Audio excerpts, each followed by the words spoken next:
251-2426 or AshevilleSmiles.com. Asheville, Monsters of Rock and Roll website. March 18th and 19th, Monster TNT explodes into the Egg Center. Here they come, metallic monsters and raw horsepower, starring the high-flying school bus called Higher Education.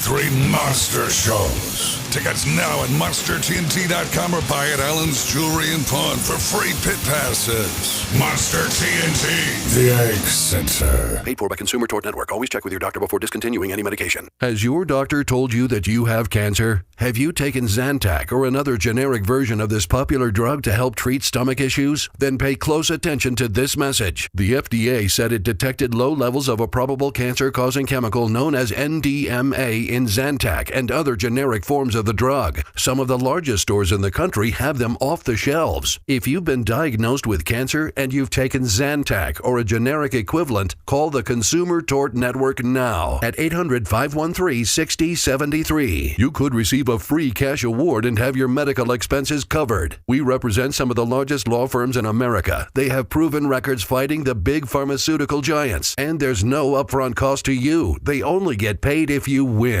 We're here to help, so please call now. 800-513-6073. 800-513-6073. That's 800-513-6073. We all have our favorite podcasts. We listen day and night. Now, iHeartRadio is celebrating the best in podcasting. This is so fun. Our 2022 iHeartRadio Podcast Awards are coming. Tonight, join Will Ferrell, Jenna Fisher and Angela Kinsey, Bowen Yang, Martha Stewart, Paris Hilton, Bethany Frankel, Wilmer Valderrama, and many more as we honor the brilliant storytelling and inspiring conversations behind the podcasting explosion. So wonderful. Watch live exclusively on iHeartRadio's YouTube channel and Facebook page. And listen on iHeartRadio tonight at 9. 63 Americans a day die by gun suicide.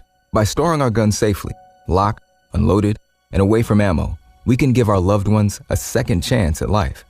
Learn more at endfamilyfire.org. Brought to you by Brady and the Ad Council. From the Ingalls Studios, this is ESPN Asheville, WPEK, W225CJ Fairview, WMXF Waynesville, and iHeart Radio Station. Christine Lisi, following the potential class action lawsuit filed by former Dolphins coach Brian Flores against the NFL and 3 teams alleging racial discrimination in hiring practices and his firing by Miami, Steelers owner Art Rooney II issuing a statement today. He acknowledged the league still has work to do in hiring minorities for head coaching jobs, but added the NFL has made progress in hiring minorities in other team positions like GM.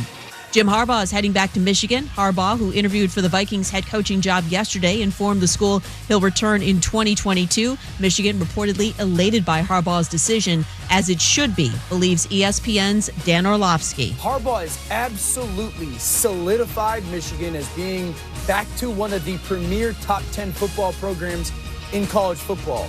And I'm not taking shots at these other programs, but he did save them from becoming a team like or institution like a Nebraska that is trying to find their footing again, or Texas. Dan Orlovsky on First Take. The Vikings are expected to hire Rams offensive coordinator Kevin O'Connell as their new head coach. Brought to you by Capital One Auto Navigator, where you can find a car, get pre-qualified instantly, and see your real monthly payment without impacting your credit score. Capital One, what's in your wallet? Terms and conditions apply. Find out more at CapitalOne.com/Auto Navigator. Now your chance to win $1,000. Just enter this nationwide keyword on our website. WIN. That's WIN. Enter it on our station website now. Log on now to ESPNABL.com. In the heart of Beer City, USA, 2 men, 1 journey to create a sports show unlike any other. Unfiltered, raw, and honest. One of them played a soccer goalie opposite Ben Stiller. The other once scored 6 points on Steph Curry. These guys know their shit. Let's go! Tank Spencer, Jeremy Greene, The Sportsocracy. Presented by Ingalls Supermarkets. Low prices, love the savings. And welcome into the Sportsocracy on ESPN Asheville 92.9 FM, 880 AM, and 1400. The Sportsocracy also heard everywhere on the iHeart Radio app, and we can be seen in real time at thesportsocracy.com. The YouTube channel is there. Just hit that subscribe button so you know every time that we go live when we do special things like,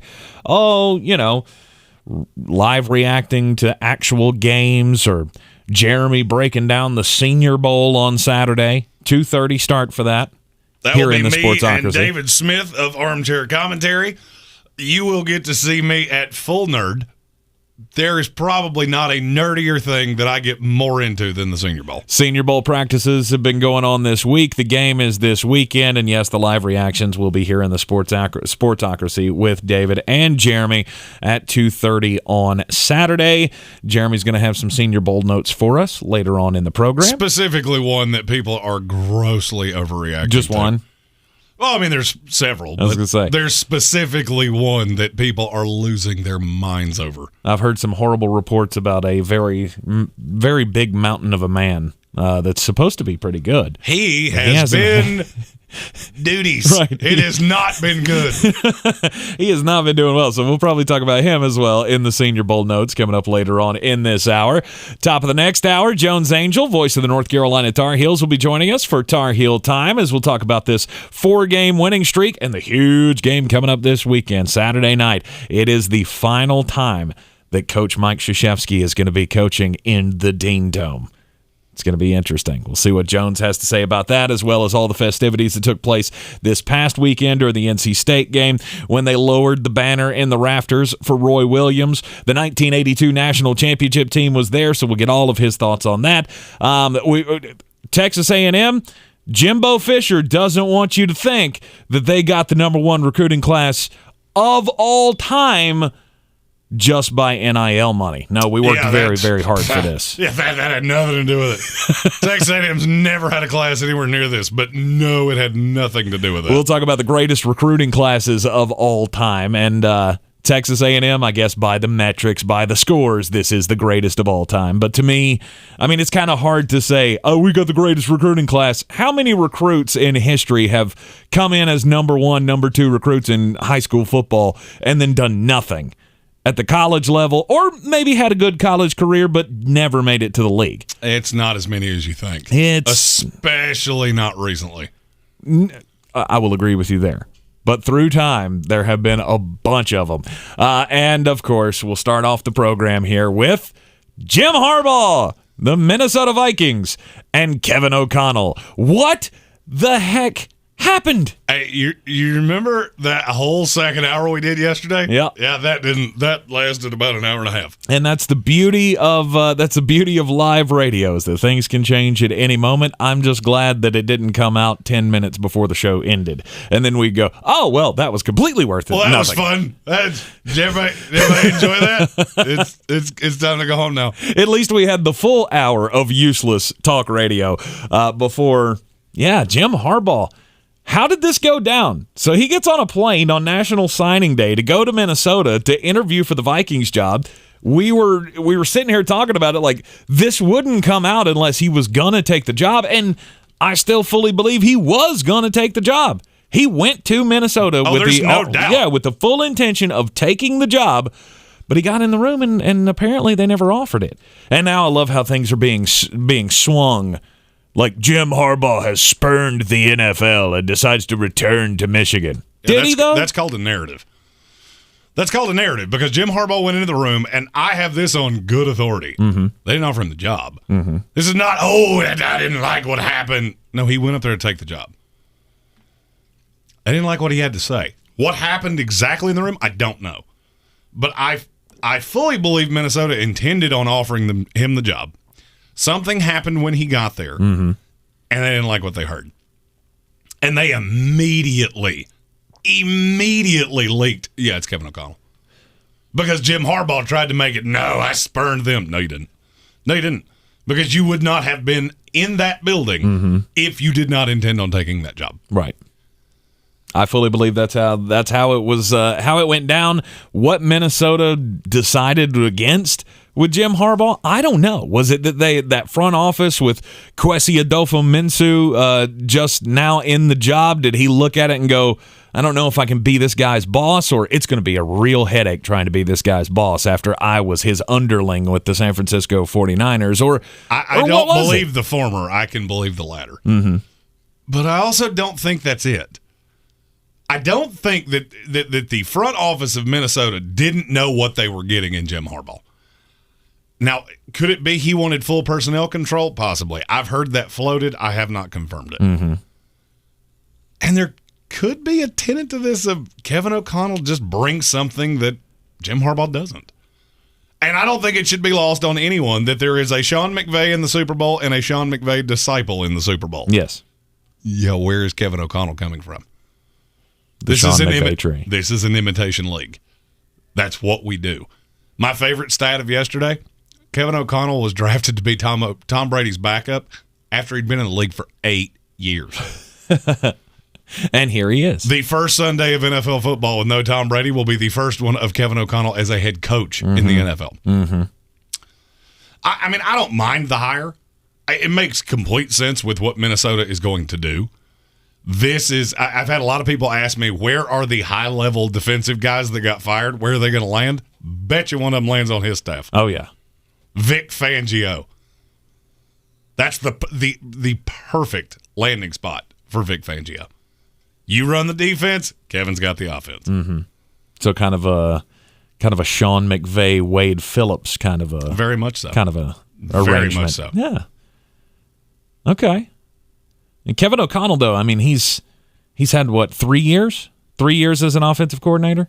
He was in Washington, and then he goes out to L.A. And now, what does he bring to the table? He's a very smart guy. Mm-hmm. Kevin O'Connell's somebody that I know reasonably well because he spent a year with the Jets. And virtually every person I've ever talked to has said, this guy sees things at a completely different level. I also feel very strangely that this is the first quarterback I've ever seen get a job that I remember looking at going, hey, you're going to be good in the NFL, which makes me feel old. And I'm not a fan of it. Well, you're going to have to get used to that, buddy, because there's more of it coming. Yeah, when it rains, it pours. Oh, yeah. Now that there's been one, there will be 10 more behind him. Of course it will. And pretty soon you're going to see more and more of, guys' sons playing in the league that you go, damn it. Yeah, I've seen a lot of those. The bigger narrative here to me is not the Kevin O'Connell thing, though. Okay. It's an imitation league. This is an offensive-driven league. You hired one of the best young offensive coordinators in the NFL off a team that's in the Super Bowl. The bigger story to me, Jim Harbaugh's never going to get another shot in the NFL. I don't know that he wants one. He wouldn't have been in the building. That's an insane take because he would not have been in the building. Justify it to me. Oh, he already had his class signed at Michigan. Okay. Mm-hmm. Do you know how many people flipped yesterday? Because it was a few. bunch. It was a bunch. One of them specifically that I'll talk about later in this here program. Just a piece of advice. If you're, I don't know, a 60-year-old college football coach and the social media guy comes up and says, hey, this will be fun, maybe don't do that. I don't know. I mean, maybe yesterday broke him. Maybe he thought he was walking in, big dude in the locker room, and he's just walking in, going to accept this job because they're going to bow at his feet because he went to a Super Bowl at one point and just coached a team in the college football playoff. And they didn't, and maybe he's like, screw it. I'm going back to Michigan. I'm doing college football You're from now looking on. at this the wrong way. Let me say this for the third time. Jim Harbaugh did not step in that building without the intention of taking that job. Right. This has nothing to do with what Jim was thinking about. No, but whether or not he wants to be back in the league does. I don't know that you can do. This was his shot. That's the reason this is the one you found out about. He talked to the Raiders. Mm-hmm. Why he opted out of that, if they didn't want him, I don't know. But you would not have known he was going into Minnesota if he didn't want that job.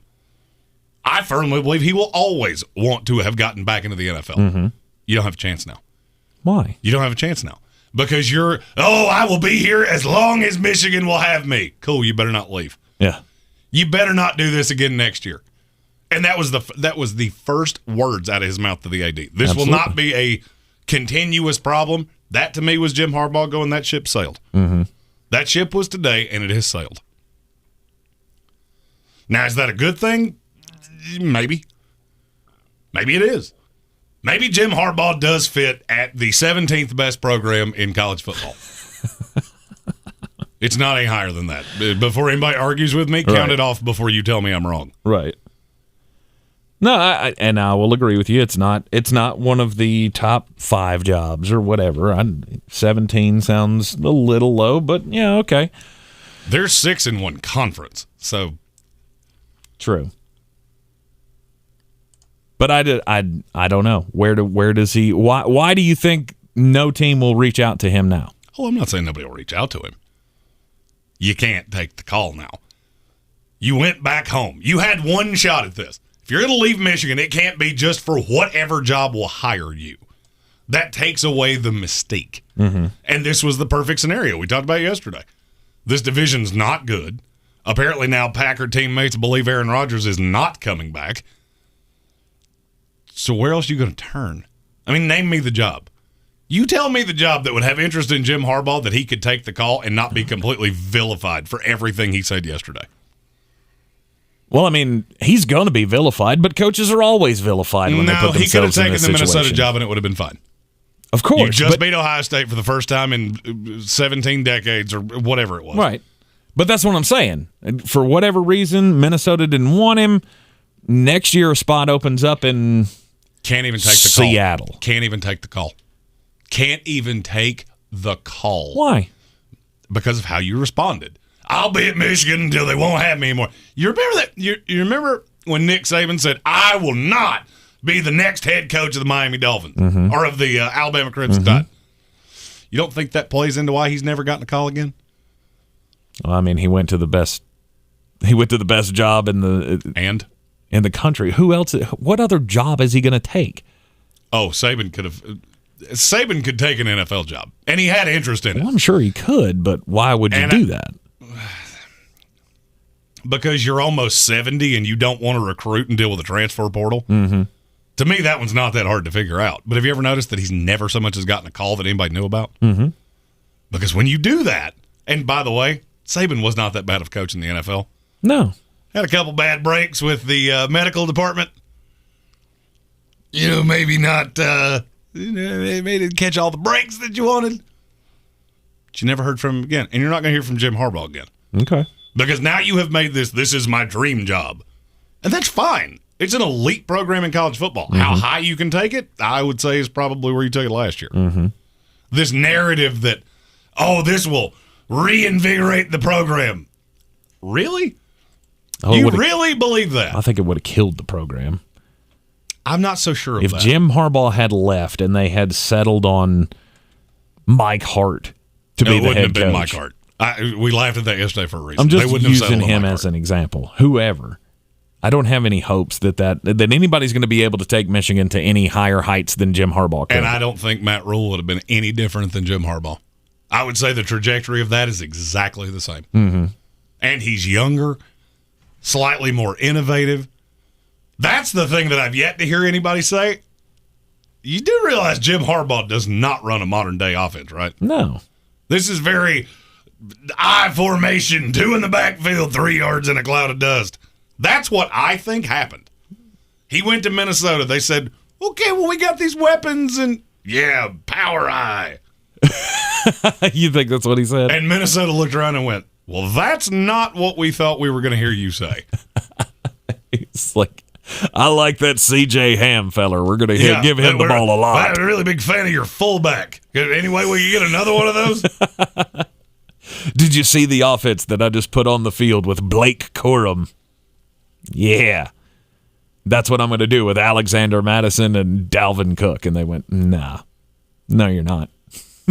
We're going to bring in a guy here who's going to stretch the field. And that's what Kevin O'Connell we're the best. It's what we do the best. The happiest person on planet Earth right now should be Justin Jefferson. Like, you mean I don't have to be the only receiver on the field? Everybody knows I'm the only guy that's going to run more than 10 yards? Fantastic. I don't know that the Minnesota Vikings will be better served by not having Jim Harbaugh around, but I don't think this is a drastic effect. Like I don't know what to think of Kevin O'Connell because we've never seen him as a head coach. But you've seen him be adopted into the Sean McVay family. Oh, he's a very bright kid, and and I say kid because he's younger than me. He's what, 33? Yeah. And this is what you have to do. And I'm not going to lie to you. I won't be shocked if this is not the only weird hire you see, because there's still several jobs open. I won't be shocked if you see these young hot shots. Let's take our shot. Mm-hmm. In this league, if this playoffs has proven anything, you better be able to score. I don't really namely care how good your defense is. You better be able to put up points in droves. And that's probably what Minnesota saw, is that 3 yards in a cloud of dust football. Those days are over. That might work for you in the Big Ten. It's not going to work for you in the NFC North. Yeah. But it continues to show you that everybody in the or teams that are making this decision in the league, they're more than likely looking at a new coach going, we need somebody who's going to be dynamic offensively. We're not looking at this in Chicago Bears glasses, where we're just going to keep playing good defense. Yeah, Chicago. How's that working out for you?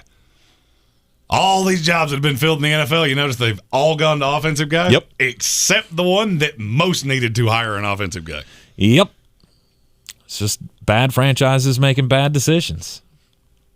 And now Bears going to bear. Bears going to bear. Can't say Bengals going to bingle anymore. That's been retired. Oh, yeah. Bungles, all of those little turns of phrase for Cincinnati Bengal football, those have all been buried. Mm-hmm. You're in the Sportsocracy here on ESPN Asheville, 92.9 FM, 880 AM, and 1400. We got a big day coming up on Monday. The big day on Monday, the reveal of the bracket of the most overrated bands of all time in music. We have set up all of the brackets, and we've been doing a lot of work on this. Which way do we go? Oh, there's going to be people that are insanely upset. We have seen the full bracket. Oh, gosh. We will be doing the bracketology on Monday. And I fully planned on being told to fly kites, do things to myself that are not anatomically possible, because there are going to be some very upset people when they see how the Sportsocracy has voted to seed this thing. Oh, and it's so much fun. But can we reveal the bracket names? Yes. I think we should do that. We'll do that coming up after the break. We'll tell you what the bracket names are going to be up next here in the Sportsocracy on ESPN Asheville. This is your Exergen Temporal Scanner weather forecast on ESPN Asheville.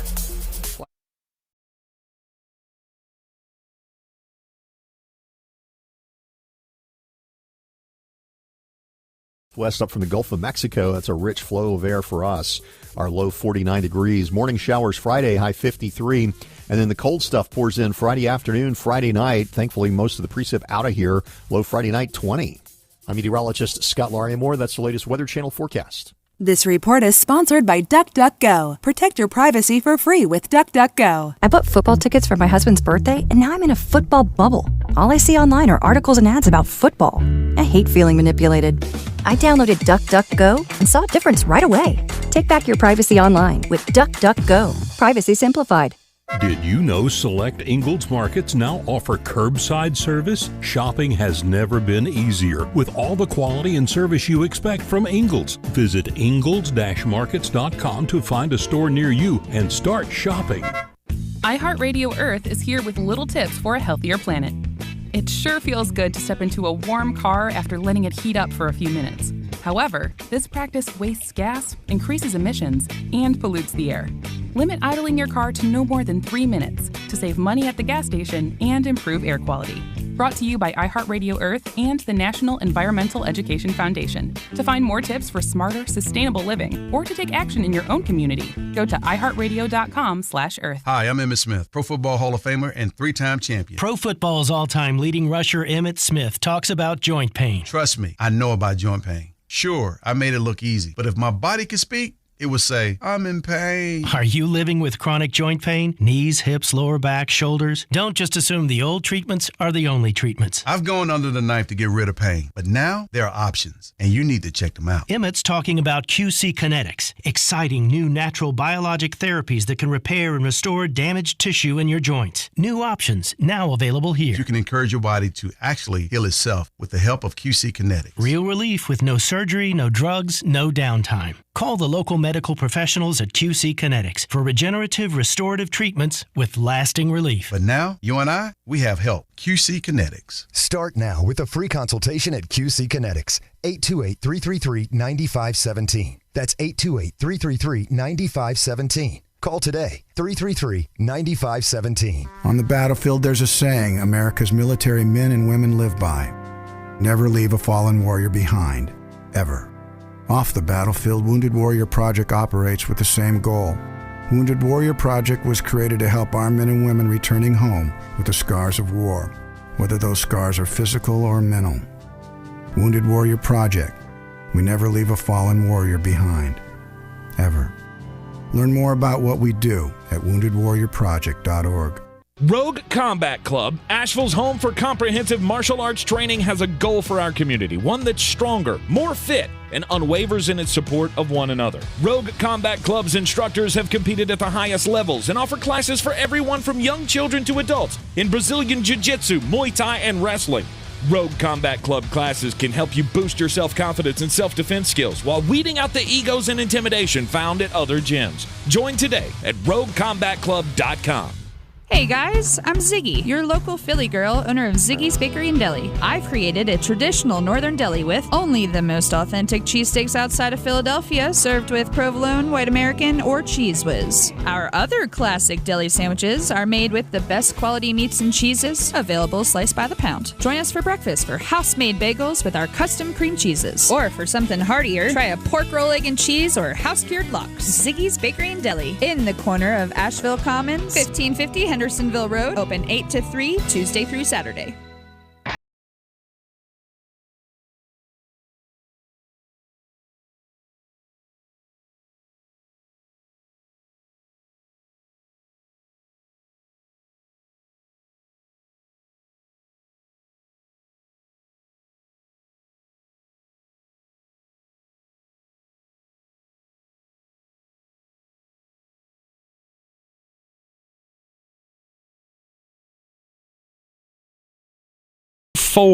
There are 64 of them. We put 64 bands who can be viewed by one aisle or the other as overrated into a bracket. And we're going to carry this out. This could, Jeremy said today, and I think he's right, this could take all the way to the tournament, to the March Madness. It's not going to take that long, but it's going to take a while. And we do one of these every year. We did television shows last year. Yeah. This is kind of our lead up as the NFL winds down. We try to segue into the tournament, and so we do a tournament every single year. You said before the break that we should release the region names. Yes. I think we should go full NCAA tournament style and release the region names and the 1 seeds. Oh, okay. Well, let's do that. Just to tell you where we're at. Just some things I saw in the comments. I feel like this would probably make you understand where we're at a little better. Yes. Okay, so we will reveal thusly. First up, we have the Taylor Swift bracket. See, we have named all of the brackets after overrated singers. Because we didn't do singers. Right. This is only bands. This is only bands. So single acts, you don't get into this. So the Taylor Swift bracket is headed up by the number 1 seed. This is the number 1 overall seed, I do believe. Kiss. Yeah, I'm sorry. I believe terribly overrated. Great band, great marketing. Musically, not greatest of all time. So the way we seeded this is when we did this on Monday, we counted off the times that every band was mentioned. Yes. Kiss was mentioned the most times. Yes. The other 3, and that's the ones that's probably going to make you the least angry. What?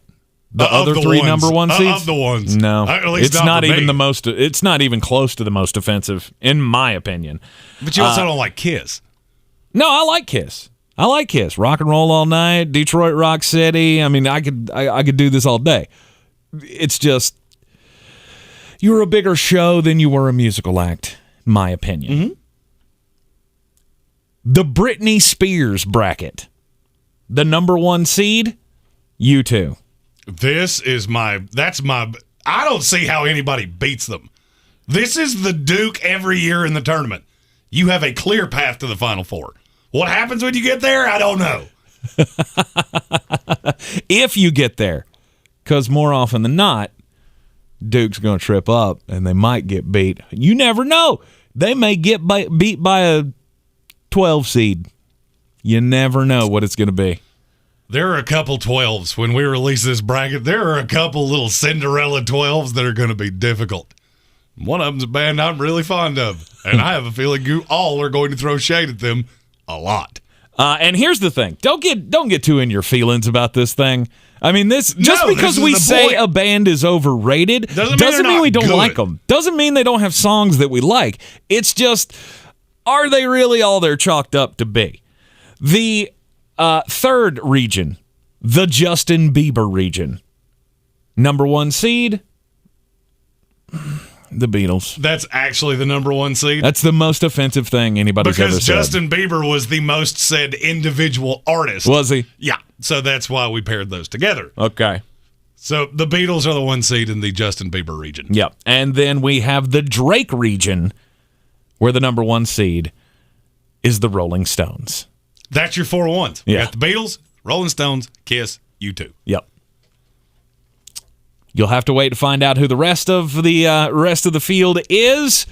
That'll be Monday in the Musicocracy Happy Hour. And I have to ask Classic Clay, on a scale of 1 to 10, with 1 being happy-go-lucky and 10 being where I stay most of the time, how angry are you right now? He's very angry. Classic Clay, I'm going to prepare you for this. There are a bunch of bands that you said couldn't possibly be in there. He's our music aficionado. Oh, yeah. All of them. Not 1, not 2, not 3. All of them are in the bracket. Mm-hmm. All of them. We had 64 bands that are going to be in the overrated of all time bracket here. Jason Trump just had the greatest idea I've ever heard in my life. What is that? He said, part of me thinks we should play 3 songs of each band to a 5th grader and see how long it takes for them to yell to change it. That's actually a That's pretty good idea. Wonderful idea, and I want to do it a lot. Because I think it would prove my point on the Beatles real fast. Which is? I don't think it would take 6 seconds. I don't think it would take 6 seconds on any song they ever did. Mm-hmm. That's an interesting theory. There's something there. I don't know what it is. Your Beatles slander is just, it's insane to me. Absolutely insane. I don't think it is, because it was real common. And you're all insane. Boy, you must be outside your mind. The Sportsocracy. Just a bit outside. He tried the corner and missed. We love to get our hopes up as NFL fans when the season's over and all the things are happening and everything's in flux and you don't know who's going to land where. You get really, really excited and you start trying to read the tea leaves on what's going to happen. And there's one fan base out there right now that's really jazzed up and they're trying to make it really work in their brains on how this is going to happen. But the Tennessee Titans fans getting real, real excited that Aaron Rodgers is coming to town. Ugh. And the reason that they think this is a possibility is because on Tuesday on 102.5 The Game in Nashville, Jared Stillman reported that the Packers quarterback has purchased land and is in the process of building a house in Franklin, Tennessee, which is just outside of Nashville, and that would tell you that he's interested in coming to play for the Tennessee Titans. Or, and here's a thought. Maybe he likes Nashville because it's one of the coolest cities in this country. Maybe he doesn't want to have his summer home in Green Bay, Wisconsin. Maybe he's looking at the future going, Nashville's pretty cool. Nashville is tremendous. That's where I just spent the 4th of July last year. It is a pretty cool town, but I mean... There's no but. No. I'm not going to say anything against Nashville. I love Nashville. But I was going to say, this kind of goes against the narrative that we've been led to believe or believe on our own that Aaron Rodgers is a creature of the West Coast, that he wants to be out near the ocean. He wants to be out, in Hollywood, hanging out with his actor's wife and all. Why Nashville, of all places? Because Nashville's a city where you can go and be completely autonomous if you're not a country singer. Okay. Which has a great merit. Even a guy like Aaron Rodgers could walk down the street in Nashville. I'm not saying people wouldn't know him. He's not going to get swarmed. And it's warm, and it's... or he won't get swarmed for long. He may get swarmed right off the jump. Like, there's Aaron Rodgers. And then they turn around and go, oh, wait, there's Tim McGraw. We're gone. We're going to go follow him now. Tim! Don't take your hat off, Tim. Don't ever take your hat off. I will tell you, I don't think that there's any chance of Aaron Rodgers going here, because how are the Tennessee Titans going to make this work? Well, they'd have $70 million wrapped up in quarterbacks. Indeed. So I'm going to say that's not going to happen. Yeah. Don't think so. They're stuck with Ryan Tannehill. Maybe Aaron Rodgers doesn't want to go back to Green Bay this year, but I'm pretty sure there's not space for him in Tennessee. Something that I can't say is not going to happen is what I'm getting ready to tell you. Okay. Bruce Arians' son, Bryson DeChambeau, he has gotten an aggressive offer on this program. I have told you about the Super Golf League. This is a Saudi-backed golf league that has bukus of money. Mm-hmm. Well, they're making offers to high-end golfers. Currently, Ian Poulter and Henrik Stenson are weighing $30 million proposals. Nice. That seems like a lot for those two. It does. But those are names. Those are people that golf fans know. Well, Bryson DeChambeau's number 9 in the world. So they offered him, markedly more. It's just a little bit more. Oh, just a little bit more? Just a little bit more. So, how much would you think it would be worth to procure the services of Bryson DeChambeau? Well, if it's... Now, understand that the PGA has threatened that if you take them up on these offers, we will ban you for life. Yes. How much is that worth? $75 million. It's $135 million. What? $135 million. Wow. I'm going to be really honest with you. I cannot hit a golf ball as far as Bryson DeChambeau. I can hit a golf ball very far, though. And I will come play in your World Super Golf League for a decimal. You can put a decimal at any point in that number without adding another digit, and I'm in. It could be $0.135 million, and I am in. I couldn't say no. And I have a luxurious mullet and a wonderful beard that would be quite the carnival attraction. I couldn't say no, and I don't think Bryson There's no should. shot I would say no to that. I'm saying even if I was a top-notch golfer, I don't know if I could say no to that. Well, here would be my thought. You're going to pay me $135 million. That's going to be guaranteed, every cent of it in the contract. Yep. Let's say you fold in a year, and now I can't play in the PGA Tour. Cool, I'll go play on the European Tour. Mm-hmm. There's a lot of very, very nifty places in Ireland and in Europe.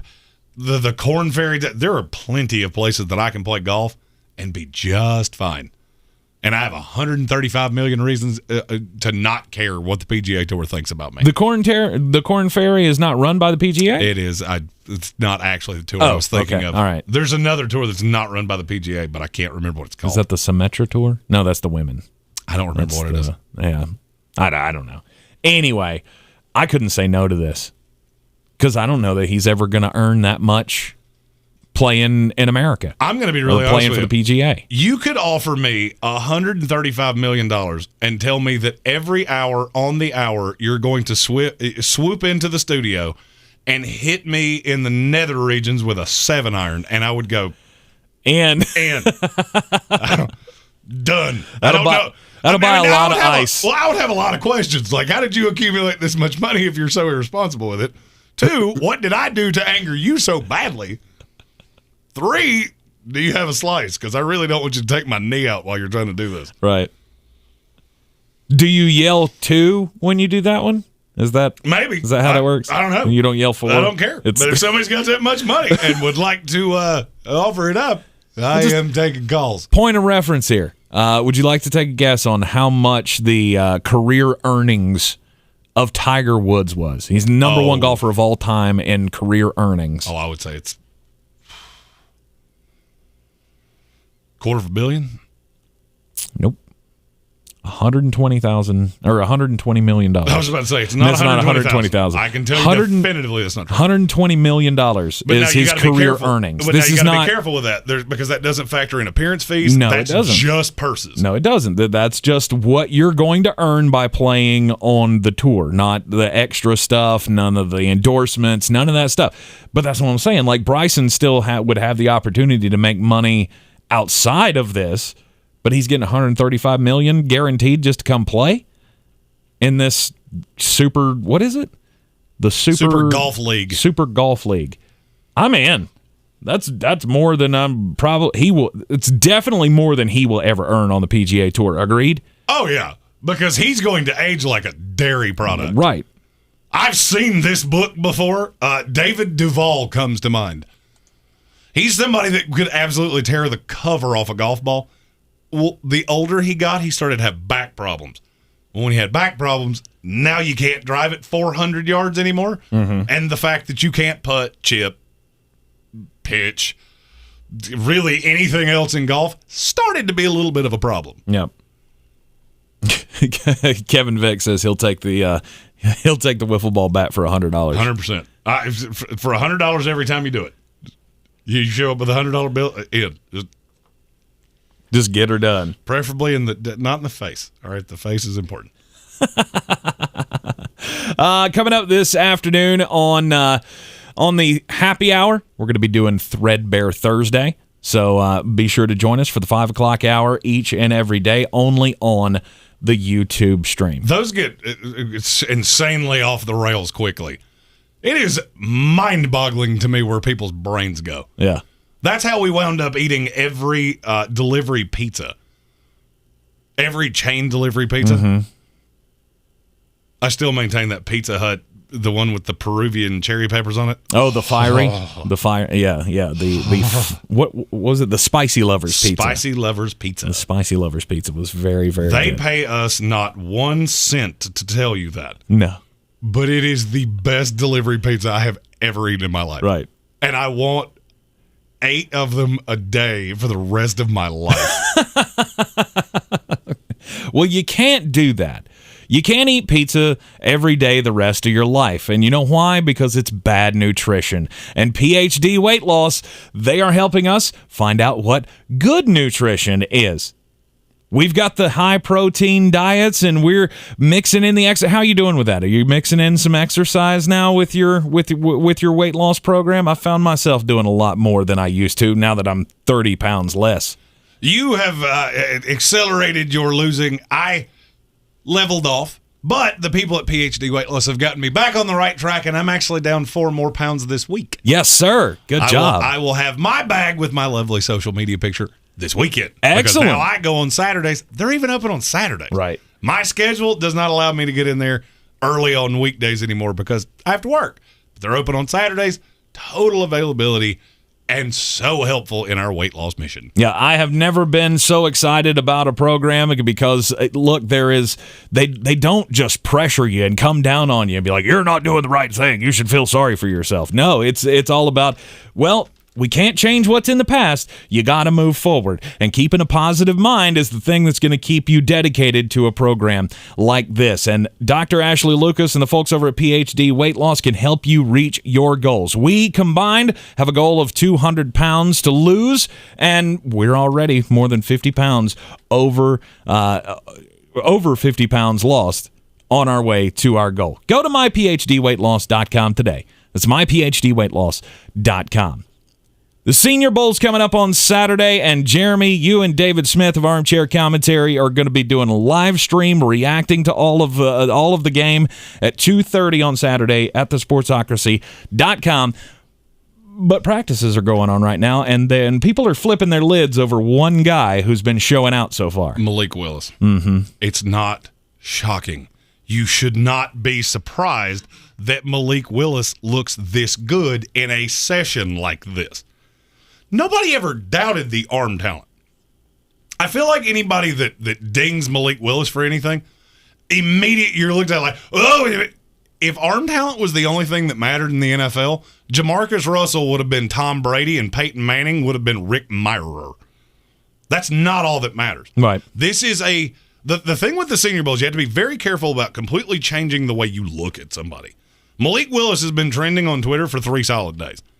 Because, he's got these perfect throws, these perfect post routes. You got to understand, in the Senior Bowl, the Hula Bowl, all of these postseason college football games, there's a 4-day install on the offense. So it's not like you're seeing some high-level concept defensively. Right. This is a showcase for guys. That's what it's meant to do. Now, conversely, Desmond Ridder has been a disaster. For me, that took him from the 5th round to completely undraftable. Really? If there were 10 rounds in the NFL draft, I would not draft Desmond Ridder. Wow. No shot. What I have seen of him, he is not a quarterback in the NFL. I said the same thing about Ian Book last year, and guess what? You remember that start he had against the Dolphins? Yeah. Where I think he had 6 yards going into the third quarter? Mm-hmm. I see the exact same thing in Desmond Ridder. Interesting. But losing your mind about what guys do in bowl games has become almost an extension of these all-star games. Because you're getting so much churn, the high-level players aren't playing in them. And there's a lot of discrepancy, and the schemes are getting vanillaed down. And then you see a guy at the Senior Bowl. Nobody with an IQ above salad dressing has doubted how good of an arm Malik Willis has. Mm-hmm. They've also not doubted how athletic he is. The problem, and I'm going to say this again, is the offense he's going from to going into the NFL. The only analogy I have is this would be like going from learning how to do 12 plus 12 to doing advanced trigonometry. Because the NFL is just different. He had problems with a dumbed-down offense. Not that he's not a bright guy. I've heard he's a very bright kid. Right. Now, his answer about Pittsburgh, I probably would have done a little better than that. What did he say? He was asked what he knew about the Pittsburgh Steelers, and he said, I know they're in Pittsburgh. Oh. Tremendous answer. It was funny, and I think he meant for it to be funny, Right. so a lot of people on Twitter lost their minds about that. The kid's got talent. What I've never seen him do is digest a 3-read offense. Liberty was pick and pop. You have 1 read, maybe 2. Usually it was 1 read, a dump off, and takeoff. Mm-hmm. That's not an NFL offense. That's just not what it is. No. And so there's a lot of things that would go into him being your franchise quarterback. You're tapping out on next year. Because in my opinion, he should not see a field in the year of 2022. He needs to sit behind. That's why I like him so much to the Lions or so much to the Philadelphia Eagles if you're not sold that Jalen Hurts can do this with the accumulation of talent that you can put in Philadelphia. Mm-hmm. Where I get scared is Denver Bronco fans that are jumping up and down going, that's our next quarterback. No, it is not. No, it is not. And if it is, you're going to greatly regret it. Mm-hmm. So you think right now there are several teams that have taken him off their board if they need a quarterback? You're talking about Ridder? Yeah. No, I was talking about Malik Willis. Oh. Ridder, I can't tell you that teams don't take guys off boards as easily as I do. Mm-hmm. For me, Desmond Ridder was always a 5, and I think I was being nice. Mm-hmm. He's not a draftable quarterback. Okay. The race to be the best quarterback in this draft is Sam Howell and Malik Willis. End of discussion. I do find it funny that the Kenny Pickett's got little tiny hands became such a story that Pat Narduzzi had to come out and defend him. Yeah, he had to come out and say it's absolutely ridiculous. Here's the thing. If you want it to go away, Just let us measure your hands. Right, exactly. And it'll go away. Exactly. The only if you want people to drop this whole thing, dispel the myth. The only problem is that you just got little baby hands. They're just little tiny things. Because when they did the measurements at Senior Bowl, he said, "No, I'm good. You don't need to measure my hands." He's got such a good attitude. Here's the thing. You want me to tell you another quarterback that got dinged for this? Joe Burrow. Yeah. So, if you're dead sold on the talent, don't let his little tiny hands bother you. But he said he's doing hand exercises. Which is fun. He's doing hand exercises. He's going to wait till the combine. That's a funny thing, and Kenny Pickett's a funny kid. There are a lot of things I like about him. Do I think he's a franchise quarterback? No, I don't, and I never have. Mm-hmm. But now you drop him with the Pittsburgh Steelers? Sure. Yeah, you get to throw Juju Smith-Schuster, Deontay Johnson, and Chase Claypool with Pat Freiermuth. I think you can do that. It'll be all right. You made the playoffs with a quarterback that I honestly thought at times would run a 40 in the 8s. Yeah. So it's all about where you go. Right.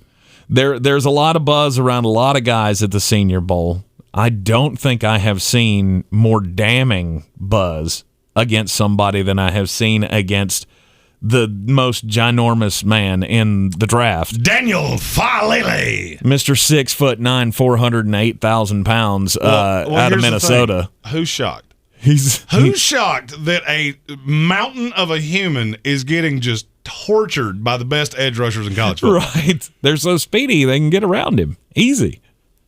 I mean, I'm not surprised.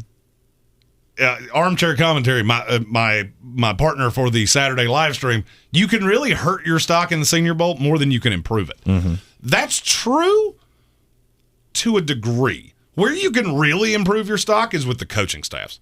So the Jets are coaching one of these teams, the Lions are coaching the other. I'm telling you right now, when these two teams walk away, I think both teams have 10 picks.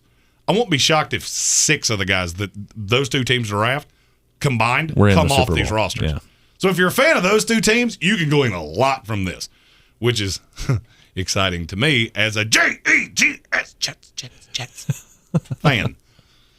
Look, my team's never alive at this point, so I have to find things to keep my attention. Yeah. And the Senior Bowl is one of those. Again, you and David will be doing the live stream this Saturday, 2:30 start time here in the Sportsocracy. Only available on the YouTube stream, so you got to go to thesportsocracy.com, click on that live video link, hit the subscribe button, so you'll know every time that we go live. And you'll be locked in not only to see this show, but also the third hour, the happy hours, each and every day, every weekday. And when we get together on a weekend like we're going to do, you're going to do for the Senior Bowl, we're going to do it for the Super Bowl as well, coming up on Sunday after next. You're in the Sportsocracy here on ESPN Asheville. Chance to win some money coming up next. Green on Green. Jeremy's got some picks, and it went well last night. 2-1-1 in Green on Green. Now, I had my second push of the year. Thanks, Celtics. We'll be right back.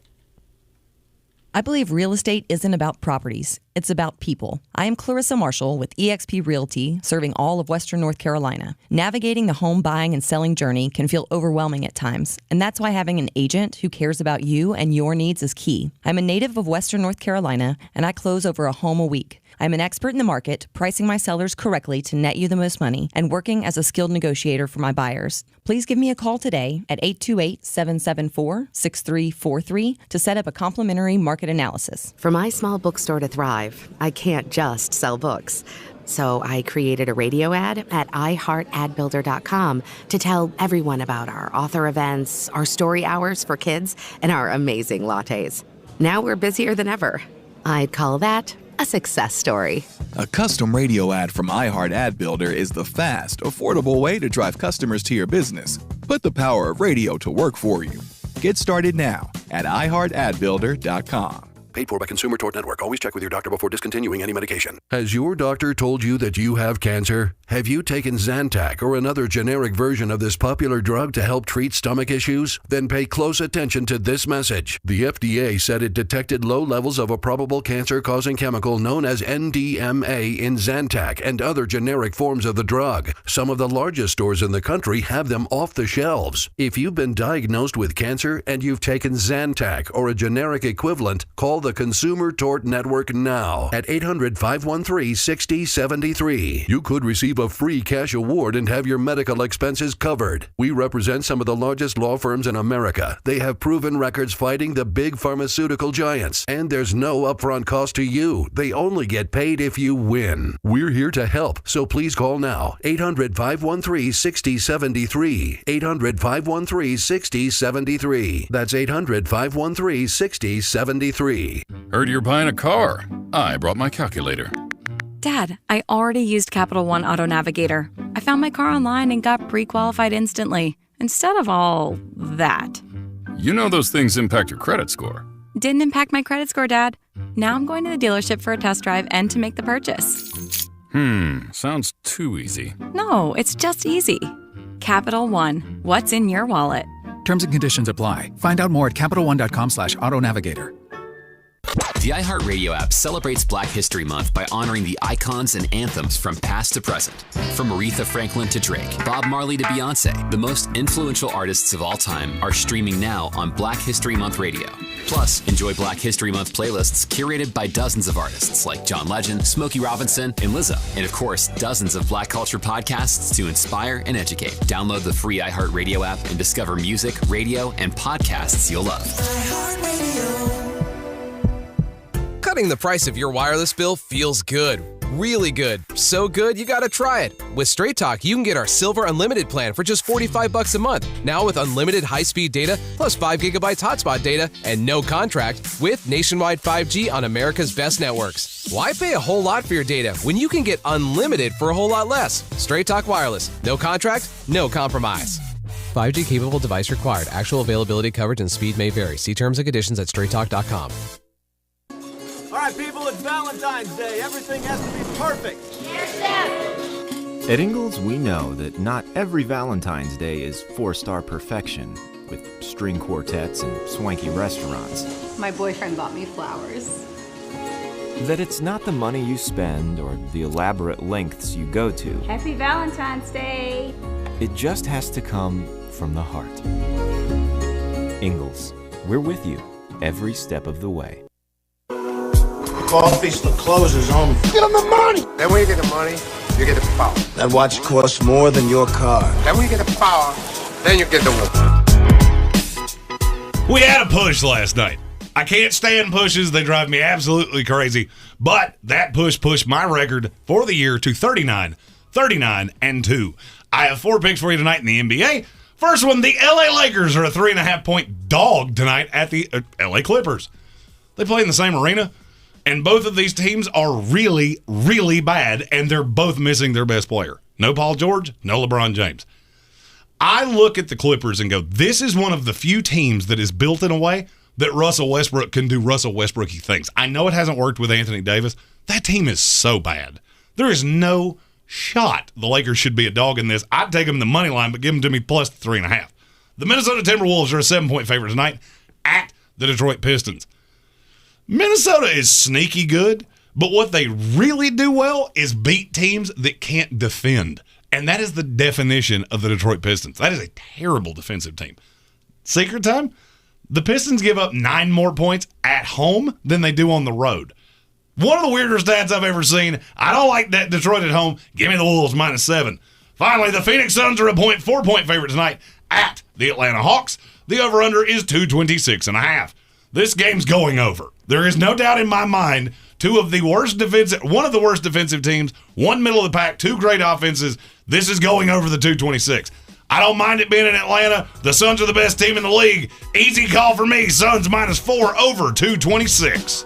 Go and do likewise, gents. The money's out there. You pick it up, it's yours. You don't, I got no sympathy for you. And you can take those wagers over to betus.com, betus.com. Use the promo code SPORTSOCRACY and get a 125% deposit bonus on whatever you put in up to $2,500. I'm sorry, I got thrown off. We got the Senior Bowl practice on the TV here, and we're looking at Malik Willis, Bailey Zappi, and Sam Howell. This is the best crop of quarterbacks I think has ever been in the Senior Bowl, isn't it? It is, and Tyler Cunningham asked in the comments, why are there so many high level prospects are playing this game? There's never been a year I've seen that has such a varying grade on different guys. The majority of people I've talked to have Sam Howell as the number one quarterback in this class. Mm-hmm. There are teams that have him in the third round. So you kind of had to. There was certainly not a quarterback that could tap out on this. Kenny Pickett, somebody that a lot of people like, I mean, he could follow the back end of the first round. Right. Wouldn't surprise anybody. 3 quarterbacks are going to go in the first round because they're quarterbacks. But now who those are, I would say there's probably 6 different guys that could end up getting a call in round 1. Probably 3 do. This is an insanely talented group that will be playing in Mobile, and I'm really excited for this game. And again, Jeremy will be doing the live stream with David Smith of Armchair Commentary in the Sportsocracy on the YouTube channel, 2:30 on Saturday afternoon. Coming up after the Sports Center update, it was time for Tar Heel Time with Jones Angell. The voice of the North Carolina Tar Heels will join us as he does every Thursday at 4 o'clock, and we got a lot to talk about. We got a 4-game win streak in the basketball court. We got the coach with a new contract or a contract extension and a little bit of a pay bump for what he's done for the program, plus a top 10 recruiting class. We'll talk about it up next with Jones here on ESPN Asheville. This is your Exergen Temporal Scanner weather forecast on ESPN Asheville. Flash flood watch up tonight through Friday morning for some 1.5 plus rain, especially off to the west of Asheville for tonight. The rain's coming up from the southwest, up from the Gulf of Mexico. That's a rich flow of air for us. Our low 49 degrees. Morning showers Friday, high 53. And then the cold stuff pours in Friday afternoon, Friday night. Thankfully, most of the precip out of here. Low Friday night, 20. I'm meteorologist Scott Lariamore. That's the latest Weather Channel forecast. This report is sponsored by Liberty Mutual Insurance, where you only pay for what you need. Liberty. Nobody should have to pay for one-size-fits-all insurance coverage. Liberty Mutual customizes your car and home insurance so you only pay for what you need. Liberty, liberty, liberty, liberty. Right now at Wendy's, see why everyone is raving about their brand new fries. Natural cut, skin on with a hint of sea salt, and guaranteed to be hot and crispy, or they'll replace them. You know, the way fries should be. Try Wendy's guaranteed hot and crispy fries today at participating U.S. Wendy's. The iHeartRadio app celebrates Black History Month by honoring the icons and anthems from past to present. From Aretha Franklin to Drake, Bob Marley to Beyonce, the most influential artists of all time are streaming now on Black History Month Radio.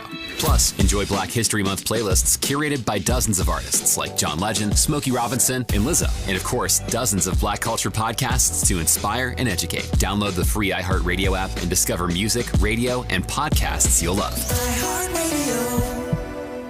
I think it's just vapor. Vaping is safer than smoking, isn't it? One vape pod has as much nicotine as 1 pack of cigarettes. Get your head out of the cloud. Talk to your kid about vaping. Visit talkaboutvaping.org. Brought to you by the American Lung Association and the Ad Council. From the Ingalls Studios, this is ESPN Asheville, WPEK, W225CJ Fairview, WMXF Waynesville, and iHeart Radio Station. This is Sports Center. I'm Christine Lisi. New Giants head coach Brian Daboll's found his offensive coordinator. The team is set to hire Chiefs quarterbacks coach, pass game coordinator Mike Kafka. He's been an assistant under Chiefs coach Andy Reid since 2017. Michigan reportedly elated by football coach Jim Harbaugh's decision to return to the Wolverines for the 2022 season. Harbaugh delivering that news after he interviewed for the Vikings head coaching vacancy yesterday, which is expected to be filled by Rams offensive coordinator Kevin O'Connell. Don't expect Harbaugh to get another shot at an NFL job, in the opinion of the host of the Paul Feinbaum Show, Paul Feinbaum. I don't think anybody else in the NFL is coming after him. I mean, would have 9 jobs this year, and he didn't get one? What's going to be different next year? He's going to be a little older and probably coming off of a worse year. And yeah, I mean, the stats support that he was a good NFL coach, but that was 8 or 9 years ago. Paul Feinbaum on Bart and Hahn. Harbaugh coached the 49ers from 2011 to 2014, took them to 3 NFC title games, and they made 1 Super Bowl appearance.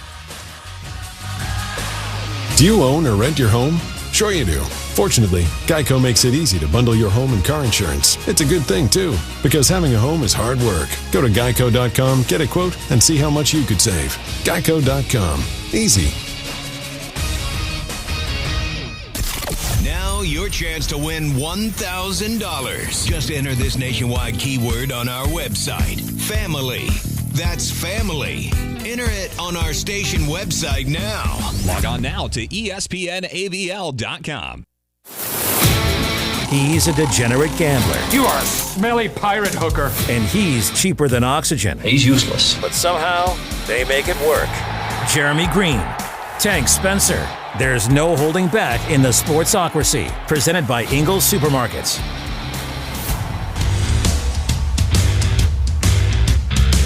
Welcome back into ESPN Asheville 92.9 FM, 880 AM, and 1400. I'm Tank Spencer. Jeremy Greene's alongside. We are in the Ingles studio. Don't forget, you can not only hear us, but see us now on YouTube. Go to youtube.com/thesportsocracy or just go to thesportsocracy.com. Click on that live video link.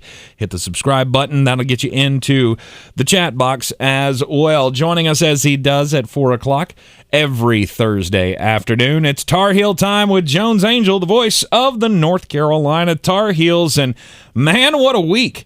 What a week it has been. You got a 4-game winning streak for the basketball team going on. Last weekend, or this past weekend, was a momentous occasion with the beatdown of NC State and all the festivities that you had. And then it's Duke week. Everything's going on for this basketball team. What's going on, Jones? Oh, Tank, I'm doing all right. Yeah, it's been a busy stretch here for the Tar Heels. And, of course, they had that wild game with Louisville as well on Tuesday evening, and got out of there with a hard-fought win, which was good. Right. And now have a really stiff test because Duke's really, really good. And, of course, there's always a lot of extra stuff around the Carolina-Duke games, and that'll be the case again this upcoming Saturday. But Tar Heels doing some good things right now, and see if they can continue to build off of it starting on Saturday. Absolutely. So I mentioned the 4-game winning streak. Of course, yes, as you said, that did the last game was the Louisville game, but that NC State game, the big rivalry game, 20-point win. It doesn't get a whole lot better than that, especially when you got Michael and the rest of the 82 championship team in there, and the banner unfurling, I guess, for former head coach Roy Williams. Tell us about how fun that was of an atmosphere to not only be beating down NC State, but also to have all of those guys there to see it.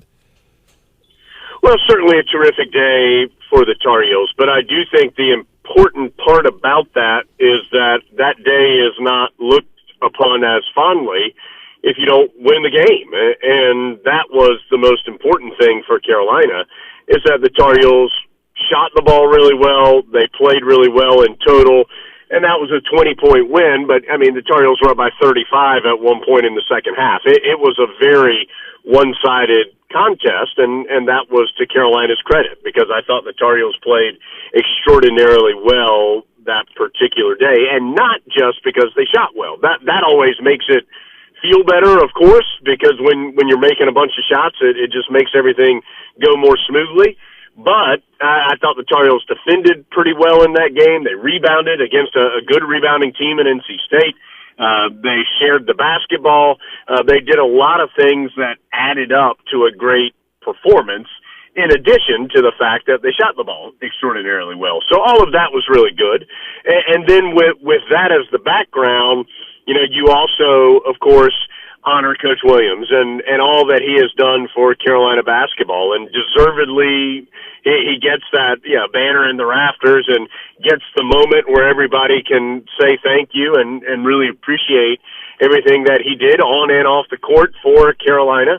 And you've got the 82 team, and it wasn't the full group, but it was a bunch of guys, and that included, of course, Michael Jordan. And whenever Michael Jordan's in the building, even now 20 years after he's done playing, it just feels different. He still is somebody who just commands the full attention of the room, the arena, the whatever it is, where he is. And so all of that, if you love the Tar Heels, it's hard to find a better day than what they had last Saturday. All the boxes were checked. It was a spectacular day. Then they turned around and backed it up with the performance on Tuesday. That wasn't perfect, but it was enough. And now they'll try to have another quality performance coming up on Saturday. Well, yeah, I mean, last Thursday when we talked about, what's the deal going on? It seems to be like there's this lid on the basket, and then they come out against NC State on Saturday and hit 55% from the floor for the game, and then the hot shooting sort of continued in the Louisville game as well. Almost shot 50% from 3-point range in that one. Brady Manick was the leading scorer with 24 points, but over the last, 3 games, Leaky Black. I mean, he's come around. He's got like a hot streak going.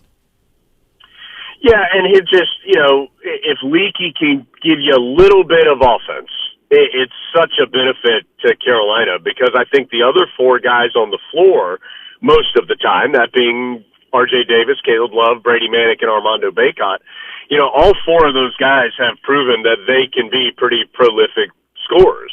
And on any night, they can go for 20. And so Leaky doesn't need to go for 20 for him to be an effective offensive player for Carolina.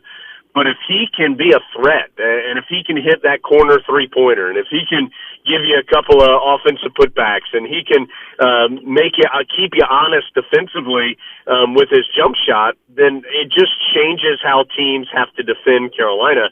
So often this year and in the last several years, teams have sagged so far off of Leaky Black just because he has not been a consistent threat from the outside.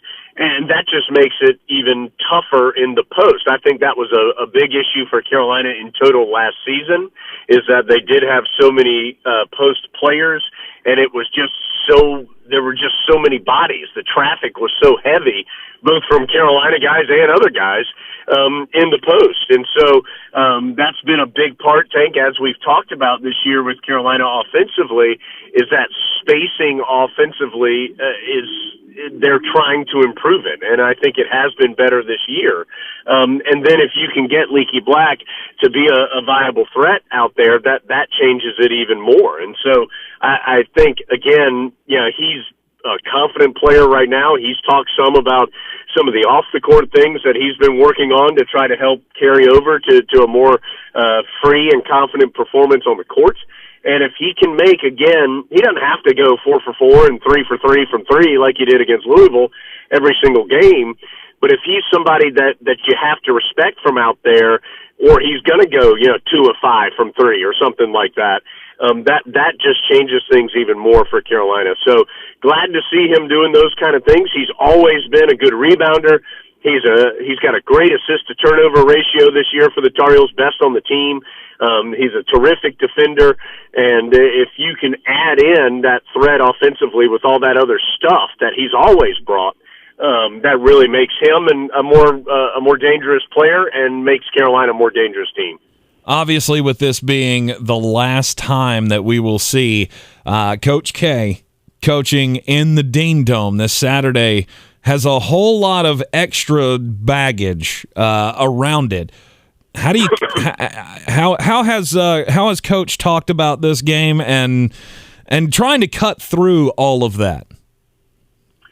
I think it's similar to how he handled the NC State game, Tank, and I have not heard him necessarily talk specifically about the Duke game. He did have a press conference earlier today, talked a little bit about it and a little bit about this subject, but he talked extensively about the State game, which I think is relevant to what we're talking about, and that is, even in that State game when there were so many other things going on around it, and they were all good things for Carolina. It was Coach Williams. It was 82.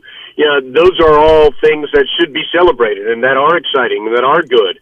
But Hubert Davis, while he appreciates and understands the history of Carolina and as much as anybody, because he grew up around it, and of course his uncle's an all-time great in Walter Davis, and Hubert was an all-conference player at Carolina. I mean, we understand his history with the program, but his job right now is to win games and to have his team as focused as possible on what's happening between the lines. And so, he was very forthright in saying, all those things are great that are happening around the State game. And yes, it's relevant that Mike Krzyzewski, who, whether you like Duke or not, is certainly understood to be one of the best coaches ever to do it at the college level, yes, it's relevant that this is the last game he'll have in the Smith Center because of what he's been able to accomplish in the rivalry between Carolina and Duke.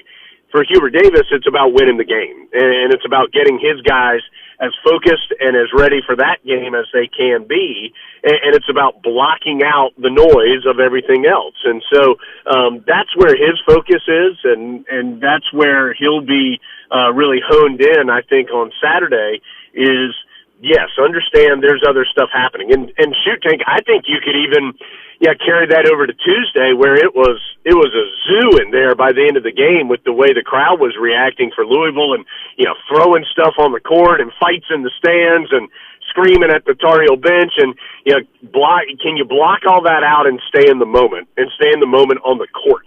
And I think that'll be one of Hubert Davis's main charges on Saturday evening. The North Carolina Tar Heels also still continuing to hover right around that last four in the tournament, that kind of that area of the bracketology so far, and you don't have very many opportunities like you used to in the ACC to pick up a lot of top 25 wins. In fact, there's not another one in the top 25 other than Duke. So this is another thing to look forward to on Saturday, going up against a top 10 team. You're only going to get two cracks at one of, to be able to say we beat a top 10 team this year. Right, and we talked a little bit about that last week, about just the way the schedule broke this year for Carolina. The Tar Heels don't see Notre Dame and Chapel Hill, and they don't see Wake Forest and Chapel Hill, and they don't see Miami and Chapel Hill, and whether or not those are, top 10 teams, they are the other teams that are at the top of the ACC, along with Carolina and Duke this season. And so missing out on those opportunities to get them in Chapel Hill, that's a big miss, and nothing you can do about it. It's the way the schedule was this season, and you've already lost those opportunities on the road. And so this is a big game in that regard, and especially considering it's never easy to go to Cameron, but I think it will be extra difficult this season with everything that will be going on around that particular game in a month or so. And so this is a big opportunity for the Tar Heels to get a quality win in a place that that Carolina has played very well this season at home. Not that guarantees it, but they have been very good in the Smith Center, and they have an opportunity to win this game. They have to play at a really high level because Duke's really good. They're really talented. They have enough veteran players to balance out who they have in that freshman class who's so good. They can really score. They're coming off two really impressive defensive performances on the road in wins, particularly that last one against Notre Dame on Monday. And so this will be the biggest challenge of the season to date as far as the competition for Carolina. And also, I think it's important for Carolina to compete against a really highly rated team. The other opportunities, they competed with Purdue several months ago, and that game went down to the final minute or so. But then Tennessee, Kentucky, even Miami and Wake, they just weren't in those games very long. And I think this team is better than what they showed on those particular instances. But at some point, you got to show it. And so, the Tar Heels get an opportunity to show it coming up on Saturday night. Let's switch over and talk some football here real quick before we let you go. Talking to the voice of the North Carolina Tar Heels, Jones Angell. Yesterday was a big day, not only because it was National Signing Day around college football, but also the announcement came out that Mack Brown is getting another year. His contract's been extended now through the 2026 season, and he's getting a pay increase. And I mean, I guess some people will look at this past year and look at the preseason top 10 ranking and the fact that we ended up 6 and 7. It was a disappointing year, and go, why now? Why now? I guess is the question. Well, and Mack Brown addressed this, I think, yesterday when the fact that that's the plan for Mack Brown's tenure at Carolina is he wants to keep, and Carolina wants to keep, a rotating 5-year contract, and it's just something that the final year of that contract, there's adjustments on a year-to-year basis. And, I don't think Mack Brown doesn't need me to sit here and defend him as to why he's a terrific coach and what he's been able to do at Carolina. Obviously, last year was a season where the Heels felt like they fell short of what they were capable of doing. I think Mac Brown has said that publicly as well. And so I also think that the Tar Heels have continued to stack talent on talent on talent in these recruiting classes, and they want to start seeing it pay off with more results on the field. And so this is a really important year upcoming for them. I do think that they have upgraded their not just talent, but depth. We've talked about that through the last several weeks as we've been talking football. Mm-hmm. And it's time for that to start showing up. Now, there's the big caveat of you're breaking in a new quarterback, and that's a big deal. And so can they find whether it's Jacoby Criswell or Drake May or Connor Harrell, the freshman, whoever it is who's taken over that spot has big shoes to fill and an important role to play, especially because the other pieces around that player seem to be coming together, whether it is defensively when the Heels have made the change on their staff, of course, in addition to bringing in talent, whether it's now that running back position just got a big influx of talent with this recruiting class, mix that in with the wide receivers that will be in the program for another year or coming in highly recruited from the freshman class, and it feels like this is a year that Carolina's positioned to have success, and now it's time for them to do so. Well, North Carolina on National Signing Day, the rankings as they stand right now for the 2022 classes, Carolina's in the top 10. North Carolina's got a top 10 class according to the analytics, and they are just ahead of Clemson. So number one ACC only school at Notre Dame had a higher one, but we don't really count them.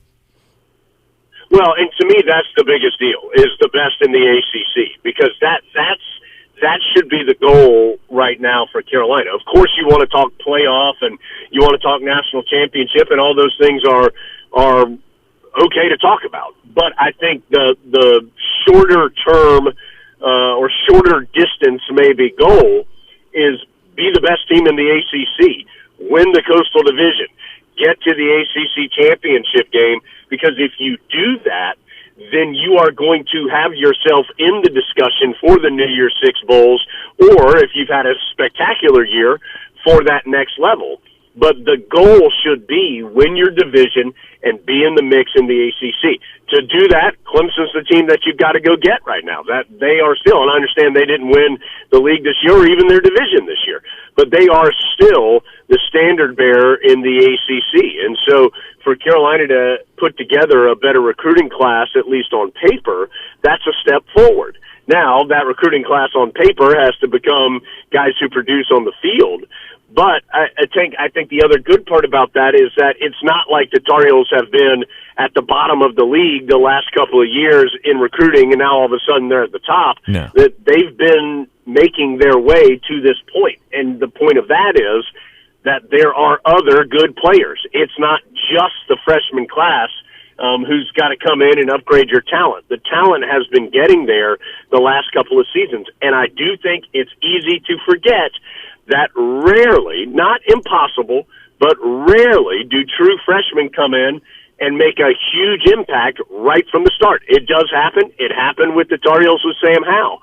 But rarely does it happen that a true freshman steps in and makes an immediate impact at the beginning of the season, maybe by the end of the year, but rarely right at the beginning. And so, yes, that recruiting class is terrific, but it's actually the recruiting class or two before that are going to be the much bigger deal for the Tar Heels right now. So they need those guys who will be their second and third year into the program, who maybe have started to see some more playing time.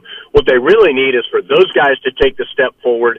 Your depth is made up from this really terrific recruiting class that you've brought in. Hopefully those guys start to contribute more and more as this year goes along, and you find yourself in a really successful position. Well, this is now 3 recruiting classes in a row that have been ranked in the top 15. This year's class comes in at number 10 in the country. So, yeah, like you said, it's not like Mac Brown hadn't been lighting it on fire anyway on the recruiting trail, which he has over the last 3 years. And it's a good time. It's a good time for the football program. We got lots of great recruits in. We got a coach now that we know is going to be around at least through the 2026 season. And we got things turning around on the basketball court, and we can all hate Duke. It's Duke week. That's coming up on Saturday, and I know you guys are going to have a lot of fun with it, and we'll have all that coverage for us coming up here on ESPN Asheville. Jones, we appreciate your time, sir. Thanks, Tank. Talk to you soon. Yes, sir. We will, again, hear from Jones on Saturday night. Tip-off is set for 7 o'clock, North Carolina and Duke. When we come back, here in the Sportsocracy, we'll be talking about the greatest recruiting classes of all time. And does Texas A&M really have a claim on the number one class of all time? Statistics and analytics say so. We'll discuss up next. This is your Exergen Temporal Scanner weather forecast on ESPN Asheville. Flash flood watch up tonight through Friday morning for some 1.5 inches plus rain, especially off to the west of Asheville. For tonight, the rain's coming up from the southwest, up from the Gulf of Mexico. That's a rich flow of air for us. Our low 49 degrees. Morning showers Friday, high 53. And then the cold stuff pours in Friday afternoon, Friday night. Thankfully, most of the precip out of here. Low Friday night, 20. I'm meteorologist Scott Lariamore. That's the latest Weather Channel forecast. This is your time saver traffic on the new ESPN Asheville. Lane delays 240 westbound between Charlotte Street and Montford Avenue in Haywood County near the Tennessee state line. 40 westbound at mile marker 4 near Coal Springs Creek Road. Expect delays. Sweeten Creek Road southbound is stop and go between the Blue Ridge Parkway and Mills Gap Road. Hendersonville Road moving incident free. On the Charlotte Highway, no backups. I'm Lynn Benfield with your time saver traffic. This report is sponsored by Jackson Hewitt. File in a way that fits you and get the refund you deserve, guaranteed. Jackson Hewitt Tax Pros can help you find thousands worth of new tax credits. Schedule an appointment with one of their tax pros and learn more at jacksonhewitt.com. Unlike other health concerns, mental illness is not always easy to see. Depression won't show up on an eye chart, and you won't find PTSD by looking at a thermometer. Sorting out a mental health concern takes professional diagnosis and treatment. Anxiety won't just go away under a bandage. If you or a loved one has a mental health concern, call 1-800-662-HELP for free and confidential information and treatment referral. Learn more at samhsa.gov/support. Breathe easier in your home with Zero Res Air Duct Cleaning. It's the only company to trust to get your home insanely clean. Right now, mention ESPN Asheville, and you'll get $30 off your next air duct cleaning, plus 15% off filters and purifiers. Book online at ZeroResAsheville.com. You're always up for some fun with the family, so you order the essentials, a new board game, some baking supplies, and even a new projector for outdoor movie night. And with the Bank of America customized Cash Rewards credit card, you can choose to earn 3% cash back on online shopping, which could increase to up to 5.25% as a preferred rewards member. Rewards which you can put toward an extra treat that everyone will enjoy, like an old-fashioned popcorn machine. Visit bankofamerica.com/more rewarding and apply now. Copyright 2021 Bank of America Corporation. Sure, we have 30 seconds to tell you that drivers who switch to Progressive could save big. But then what? Well, radio has been called theater of the mind, so let's tell a story with sound effects.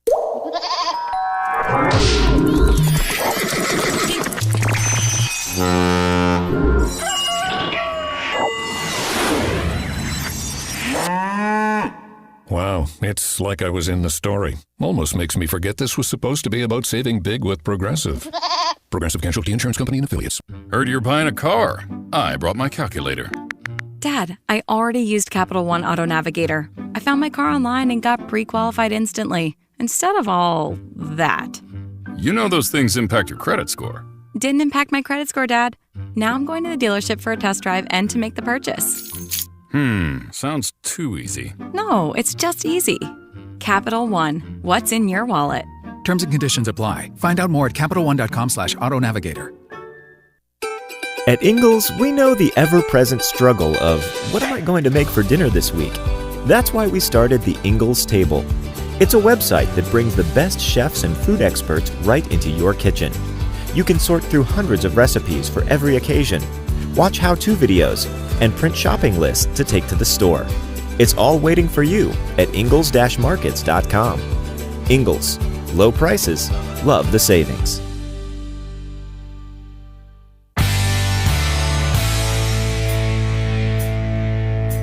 the Sportsocracy. That is some good, clean family fun there, eh, God? Right you are.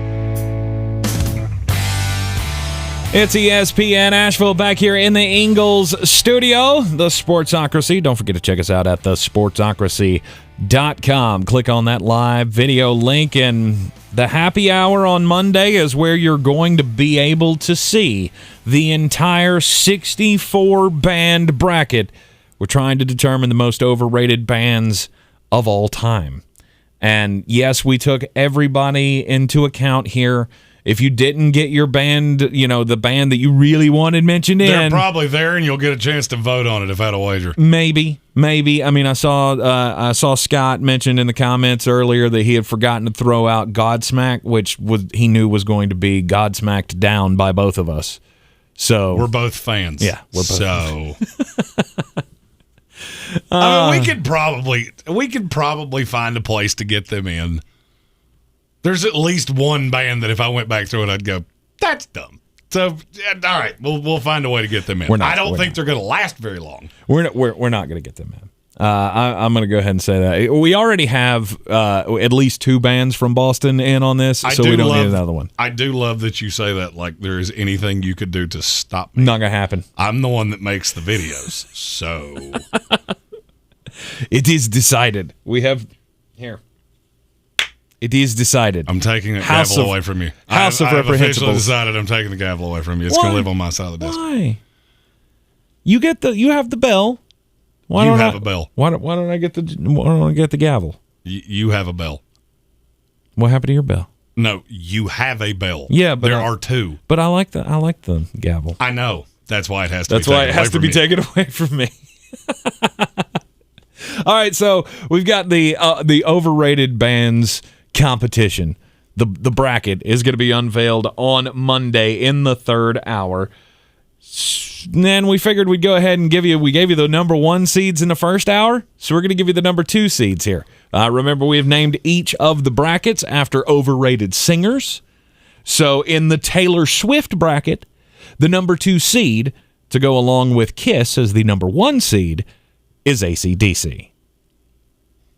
Every that one makes song me smile sounds the same. That's the same thing you will hear from every person who doesn't appreciate the greatness that is Malcolm Young or Angus Young. And, of course, take your pick. Bon Scott, Brian Johnson. That's one of the greatest bands of all time, okay? I can't stand AC/DC. I can't stand them. In the Britney Spears bracket, the number 1 seed was U2, and the number 2 seed is Green Day. I am dumbfounded that Green Day was this high. Nah, this is all because of "Wake Me Up When September Ends," which is just the most morose song in the history of creation. But see, to me, I think that goes a lot. That speaks a lot to the overrated bands. They come out. Their early stuff's really good, and then they get all poppy, and then they start selling albums, and you turn into, I mean, Green Day. Like, you go back to the Kerplunk album, like that was cutting edge punk stuff, and then you get "Wake Me Up When September Ends." Really, it just doesn't have the same fire. The Justin Bieber bracket, and the number 1 seed is the Beatles, and the number 2 seed I hate even more. Not that I hate the Beatles, but I hate the fact that they're on this list. It's Pink Floyd. That bracket gives me a lot of joy because I cannot stand either of those bands. And then the Drake bracket, where the Rolling Stones are the number 1 seed, the number 2 seed there, Nirvana. That was your doing. I know that was my doing. I know that was my doing, but I threw it out, and I had to try to say something that I thought was as dumb as the Beatles being overrated. So they are overrated. Nirvana. They are overrated. They're not by any stretch of the imagination. They're the overall number 1 seed in this. But in stereotypical Grandpa Simpson fashion, you're yelling at clouds of "You're all wrong and I'm smart." You are. You're all wrong. You're all wrong and I know what I'm talking about. Get off my lawn. Exactly. Full bracket will be revealed coming up on Monday in the third hour. In a very cool pre-produced. It's going to look like the bracket reveal. Yes, it will. It's very, We're very cool. excited about Jeremy found this nice little tool that's got it all up there with the band logos and everything. There's animations to it. We're going to do the full reveal again on Monday in the happy hour. In the meantime, let's get weird. On the weird scale, there's Vegas, there's Florida, and there's Asheville. Let's get weird, Asheville. All right, who's shocked? Tank found a Florida story. There was a man in Florida who was hired to be, well, it's basically a janitorial job. He works for a cleaning service. They were supposed to be cleaning out the administrative offices of the Naples Zoo in Florida. And this guy decided he wanted to see a tiger. Oh, yeah. That was your cue. Yeah, 26-year-old River Rosenquist said, well, he ended up in the hospital because while he was supposed to be cleaning the administrative offices, I guess he was taking a break. He was just roaming around outside and saw the tiger and went, hey, you know what? I bet I could get over that enclosure right there. And he did. And when he did, he reached his arm into the cage. And we all know what happened then. I am never going to financially recover from that. Pretty much. River Rosenquist had to be taken to Lee Memorial Hospital and to be treated for a gruesome arm injury. He refused to speak to deputies following the incident to tell him, what he was thinking when he went over to the tiger enclosure. They said he did not have access or clearance to be in the area that he was in. And who's shocked? They think he was drunk at the time. Did Tiger King teach you nothing? No. Did that great documentary not teach you anything? Go listen to Cat Williams. He'll explain it in finite detail of why you should not play around tiger pens. And, of course, worst part of this story is, once the tiger tastes the blood, tiger's not going to let go. Unfortunately, Elko the tiger, had to be put down. He was shot by the sheriff's deputies because he would not let go of the arm, and unfortunately, Elko the tiger is no more, and now Rivers Rosenquist now has to live with his decision forever. They do say that doctors believe that he's going to be able to keep his hand. We all remember Substitute Teacher Day. When we were in school, it was a great day. They would roll in the AV cart. You'd watch Saving Private Ryan or Braveheart or some wonderful movie. Well, earlier this week, there was a substitute teacher at Valley Stream High School. Valley Stream. Okay. Valley Stream, not Valley Springs. Okay. I was like, man, this hits close to home. No, this was on Long Island. Okay. So this substitute teacher was brought in to play a lecture. The actual teacher had recorded a lecture on Garrett Morgan, who invented the traffic light. Aha! The great Garrett Morgan. Well, apparently, they didn't explain to the substitute teacher that the computer in front of you is attached to the overhead projector because the substitute teacher was on a website that sells adult wares. Oh, no. And all of the students saw it and recorded it for TikTok. Oh. First of all, there's an eclectic diversity in the catalog this particular teacher was searching for. I saw it all. That's awful. I watched the video about 11 times. I laughed every time I watched it. The funniest part is whoever records it, one of the students records it, spans over to the teacher. Everyone in the room is laughing. They could be giving Powerball numbers in this presentation. Nobody would know. Right. Completely oblivious. Teacher has no idea. No clue.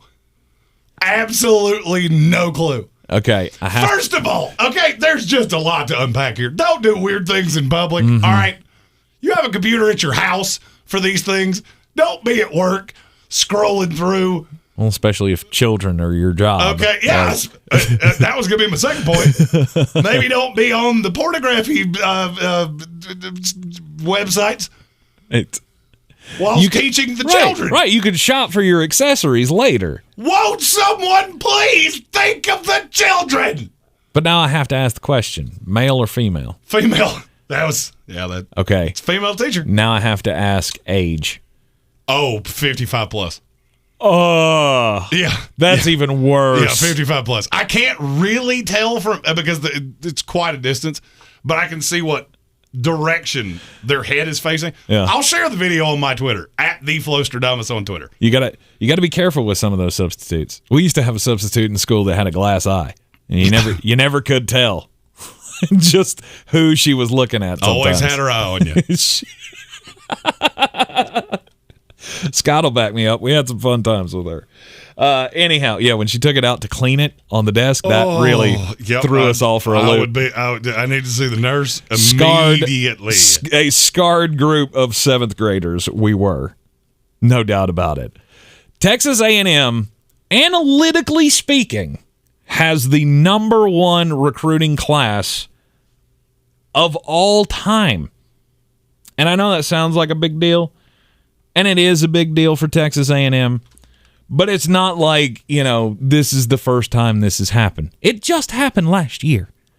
Are the analytics getting weirder?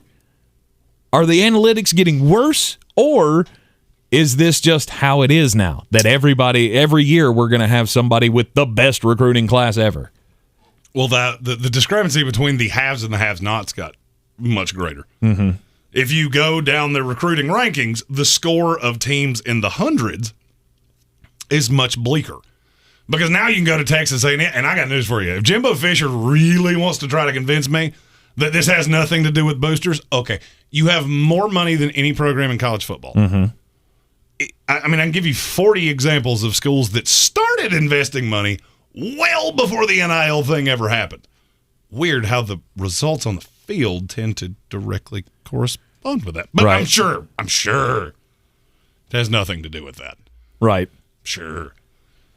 Texas A&M landed 7 5-stars and 19 4-stars, which is in this class. Insane. It's unbelievable. But think about this. I've broken down the best in their class, and this is only the top 5 recruits at their positions that they landed. 2 and 3 wide receivers, the number 1, 4, 6 tight ends. They've got the 3rd inside offensive lineman. They've got the number 5 running back, the 1, 2, and 4 defensive linemen. The 1, 2, and 4. 1, 2, and 4. That's the Jeremy special. 1, 2, and 4. They have the number 4 edge rusher, the number 2 quarterback, the number 4 cornerback, the number 2 safety, and the number 2 kicker. And this shouldn't be surprising to anyone. Jones Angel said it earlier in the show. Very rarely do freshmen contribute early. Mm-hmm. So what do? You go to a place where every recruit is getting name, image, and likeness money. All of them. Every single one of them. You're not going to play. If you're going to put, unless you're just the best of the best. Right. I would say I think they signed 27 kids in this class. Mm-hmm. Of them, you might have 4 that have a legitimate non-special teams role. Why would I not go get paid for a year? Right. I can transfer for nothing in a year. I'm still going to be valuable. Look at Zach Evans. There has never been a recruit in the history of time that has signed and decommitted from more schools than Zach Evans. And guess what? He was still highly sought after again. Mm-hmm. You know why? Because he's talented. Why would you not do that? And to me, it's disingenuous of Jimbo Fisher to say, no, that had nothing to do with it. Really? You really think you're that great of a coach? I'll tell you, as somebody that pulled for you, that pulled for the school you were at. Right. I pulled for them in spite of you, not because of you. Right. You're not. You're not. You're not. You're not. And you're a good recruiter. You've always been a good recruiter. But you give a good recruiter a limitless piggy bank to siphon from? Weird how they can put top 5 recruiting classes together every single year. Mm-hmm. This is why he left Florida State. Yep. There was never any doubt about that. Just so happens that he did this at a time where the entire landscape of this sport changed. And so now you're here. But, this is every time we do one of these stories, I just sit back and go, I tried to tell you. Yeah. Oh, but it's not fair. The players are blah, blah, blah. Okay. You're 2 years now in to something that I thought would take 5 to 10 to unravel your sport. Mm-hmm. You're at 2. I already can't figure out why any high-level coach would want to stay in college football. If I'm Nick Saban, I'm good. That's the best program in the country by a lot. No, because Nick Saban doesn't have to pay for players. Remember, he said so. Yeah, I'm sure he did. Despite the fact that each, and he maybe so. Maybe he's right. Maybe he doesn't have to play the game. He's been recruiting at a high level for so long. Well, he doesn't have to play the game. My question would be, why would you want to? Mm-hmm. At this point in college football, look how much time it takes to sign this class. I'll make a friendly wager with you. I will put in my desk the list of recruits that Texas A&M signed yesterday. Okay. Class is done. Okay. I will bet you $1 to a donut 10 of them are gone next year. 10 of them are gone within 2 years. Mm-hmm. By graduation time, 2/3 of them will be at a different school. Why would you want to do that? You just live in this vicious cycle. So, Jimbo Fisher acts all appalled that anybody would think that. Why would we not think that? But that way you get to accumulate the talent, keep the best ones, and the others just go away. And that's fine. My question is, why would you want to do that? Because now recruiting has become – it was always an 8-month out of the year thing. Mm-hmm. Now it's 24/7. Because there are free agent guys, and that is the only term for them. Transfer portal guys that you're out recruiting in the dead period. Right. There is no dead period for that. Those kids have to find somewhere to go. Whenever you decide to transfer, you're fair game. I think you're going to start seeing the effect quick. Yeah. And the haves and the have-nots are going to separate quick. According to the analytics scores, Texas A&M does have the best recruiting class of all time. It is the best class signed in college football since, last year. The 2021 Alabama class of recruits was the number one of all time. And it just seems like we keep doing this over and over and over again. I think it's changed hands 6 times in the last 9 years. Oh, yeah. I mean, 2017 Alabama is ranked 3rd best all time. 2018 Georgia, that just won a national championship and has already put dudes in the NFL. I mean, you look at that class, it was loaded with Zamir White and Justin Fields, Tyson Campbell, Quay Walker, James Cook, Azeez Ojulari, Jordan Davis, Devontae Wyatt. I mean, they absolutely killed it. But do we expect these to, years from now, we will look back on these classes and go, yeah, that was the greatest of all time. Well, I mean, the thing you got to remember is a lot of people have revisionist history about recruiting. Because in the mid-2000s and before, you didn't have Rivals and the ESPN 300 right, and all of these recruiting websites that are doing nothing but scouting these guys. There's one not far from here that I talk to on a daily basis. That's all they do. Mm-hmm. So you're getting more accurate. As one thing that is invariable, I don't care how you look at this, the more eyes you get on something, the more likely you are to be accurate. So now you have all this time, money, and effort put into these guys. You're not seeing a bust rate like you used to. Yeah. You're not seeing a Matt Barkley as the number one recruit in the nation. It's not happening. Because you're seeing all the flaws. We're getting perfect huddle and all these other different servers where you can upload your clips and every nerd like me can sit around and go, oh, what does that corner that Florida State just got look like? We can all do it. So you're getting more accurate. What I think is actually happening is the keen talent evaluators. Obviously, what I just said has a merit. Mm-hmm. Name, image, and likeness, all the money things. All the keen talent evaluators, you're seeing that 3-star that 10 years ago would have been a 3-star. Now he was a 3-star as a sophomore. He's a high 4-star as a junior and a senior. And so these classes are just getting you're seeing what the actual talent is because there's so many more eyeballs on it. That's the reason this has changed hands so many times. You know whose I trust to scout high school talent? Nick Saban. Now Kirby Smart. Mm-hmm. The slew of high-level coaches you have in college football. But it's making it very obvious. If you're not one of those high-level pouring money into the program, programs, you're doomed. You're doomed. I mean, the unraveling is there were 11 SEC teams in the top 25. Yeah. Oh, I'm sure that's just an accident. I'm sure it's just a good year for the SEC. Oh, yeah, there were 11 in the top 25 last year. Yeah. So. That's where all the best play. But I'm sure that's, there's nothing to that. This is just cyclical. It's the Pac-12 will absolutely be back. Weird way to say USC, but okay. I was getting ready to say, if there's going to be one, it'll be USC and Lincoln Riley. Do you have a class that you think is the greatest of all time? From a high school, see, I hate doing things like this because it's revisionist history. Mm-hmm. Can I look at you 10 years after everybody graduated and go, oh, yeah, that class was fantastic? Yeah, Florida had one in the mid-2000s or early 2000s. They had a couple of them. They had one, I think it's 2004. Okay. I think is the year I'm thinking of. It's somewhere around when I graduated because those guys are very close to my age. Mm-hmm. But, I mean, in terms of what I thought now, I've never seen a class that looked like Texas A&M. That is the best. Oh, yeah, with that many. Going in, no revisionist history class I have ever seen, and it's not really all that close. Right. I mean, you had the 2006-2007 Florida Gators classes were phenomenal. I mean, you got Tebow, Percy Harvin, Riley Cooper. Remember that guy? Oh, yeah. That was a fun time. And then Aaron Hernandez and Carlos Dunlap and the Pouncey twins. I mean, they just went out and got and loaded up and got 2 national championships out of the deal. Yeah, here's all you need to know. John DeLon just said this in our YouTube comments. Mm-hmm. Vanderbilt was dead last in the SEC in recruiting. Yep. Do you know where they finished?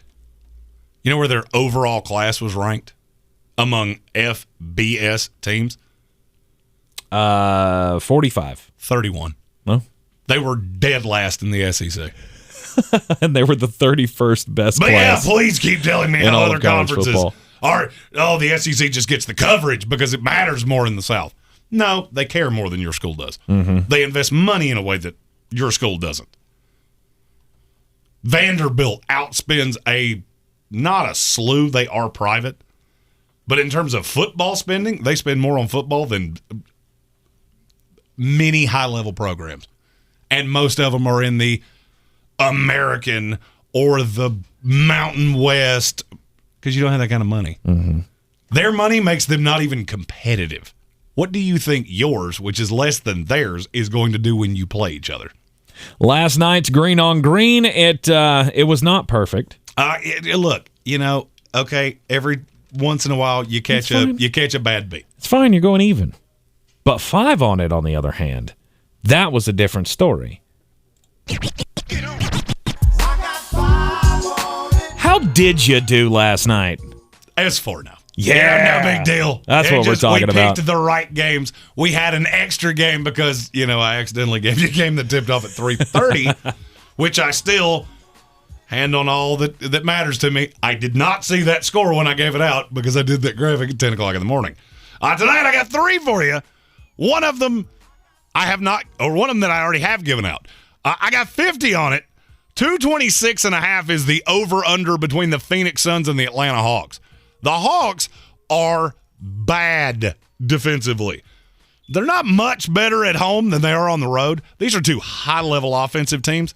Middle-of-the-road defensive team with the Suns, I think 7th worst in the NBA in defensive efficiency for the Atlanta Hawks, and you got 2 high-level offenses. This one's easy to me. I got 50 on it, over 226.5 between the Phoenix Suns and the Atlanta Hawks. I got 50 on it. The UCLA Bruins are a 7-point dog tonight at Arizona. Johnny Juzang should return tonight. First time these 2 teams played, UCLA still not at full health. What'd they do? Blew out Arizona. This is going to be different because it's at Arizona. I think Arizona wins, but I think this is a one-possession game because there's one thing that travels, and it's always traveled, and it always will travel. An ability to stop your opponent. That UCLA team is really good defensively. Arizona is young, and there are times where they're not overly impressive offensively. You play teams that you're that much better than, it doesn't matter. They're not that much better than UCLA. I got 50 on it, UCLA plus 7. Finally, 135 is the over-under between USC and Arizona State.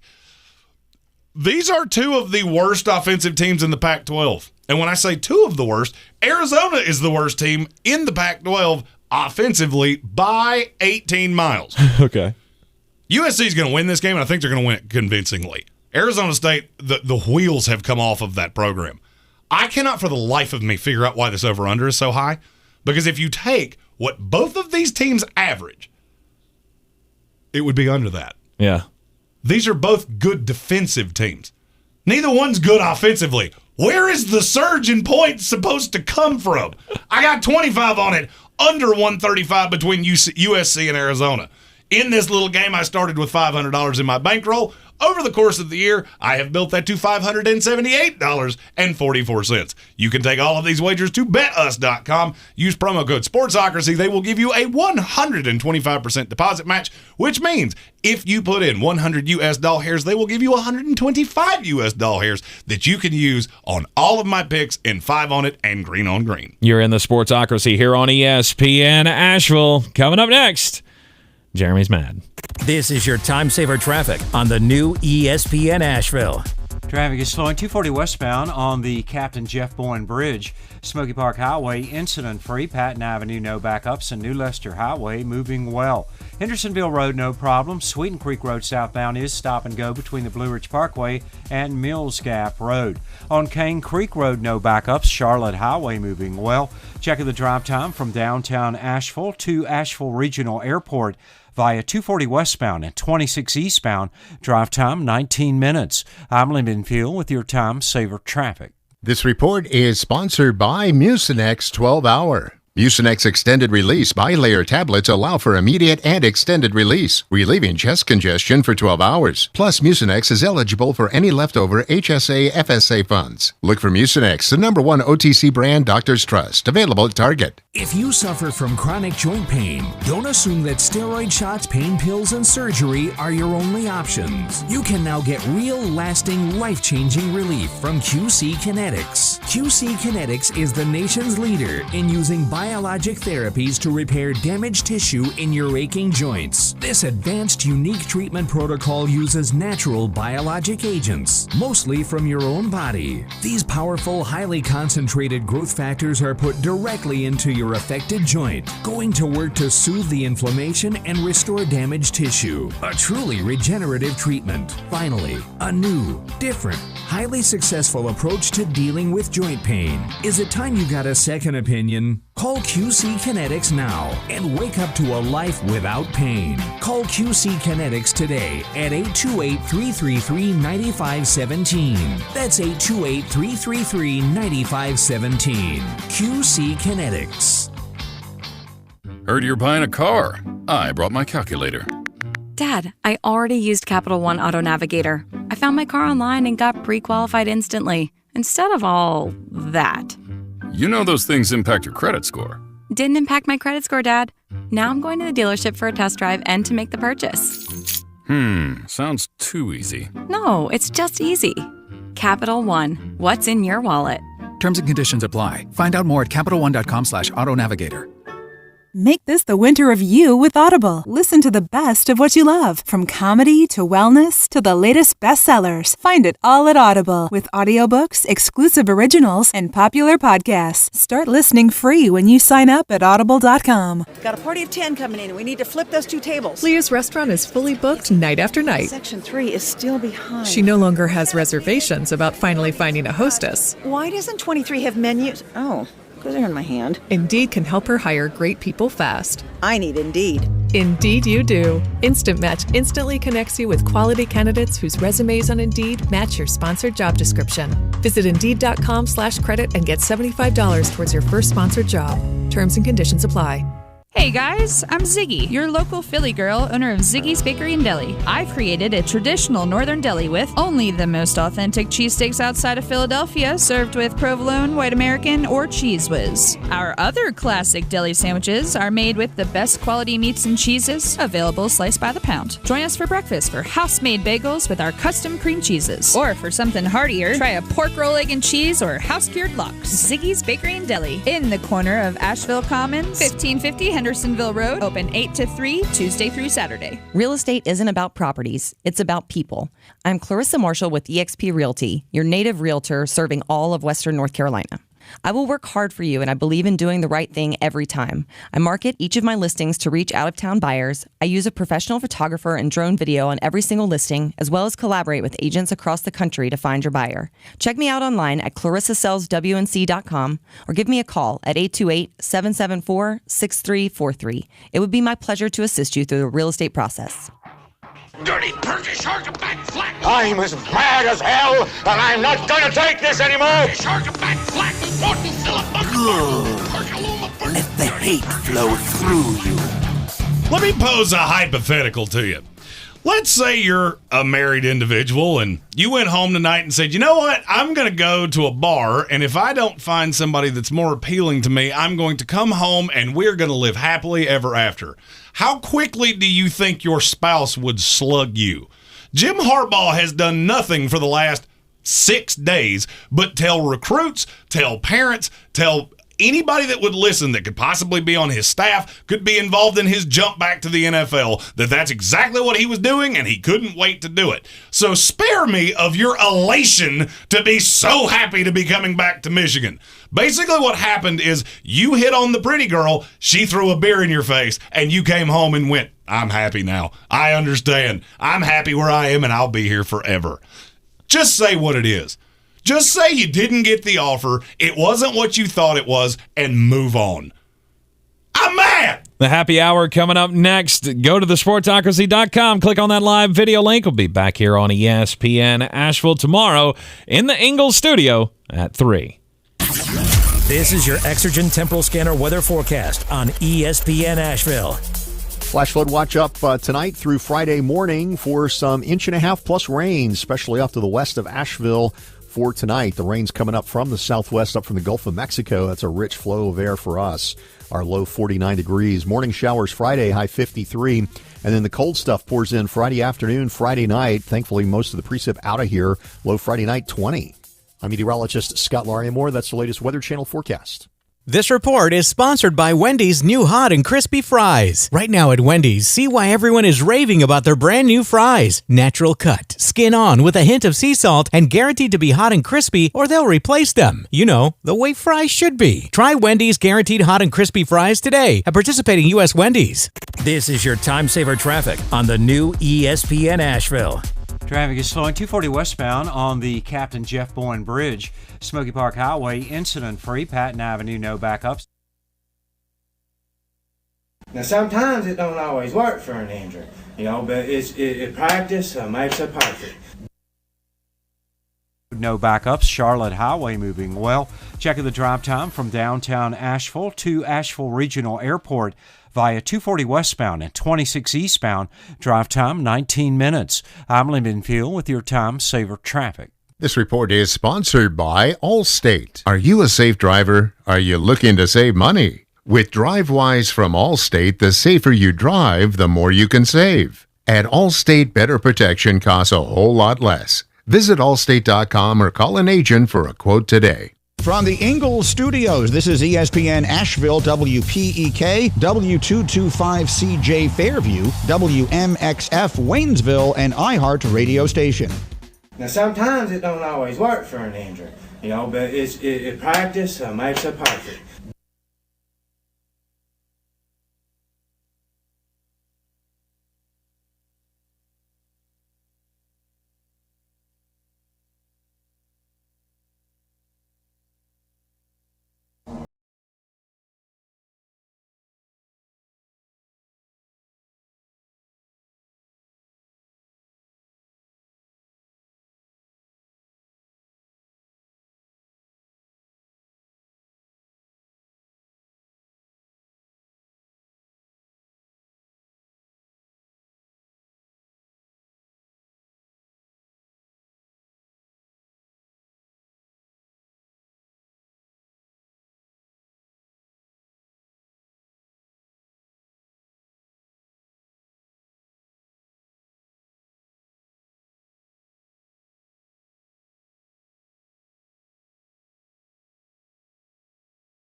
The following program is intended for mature audiences.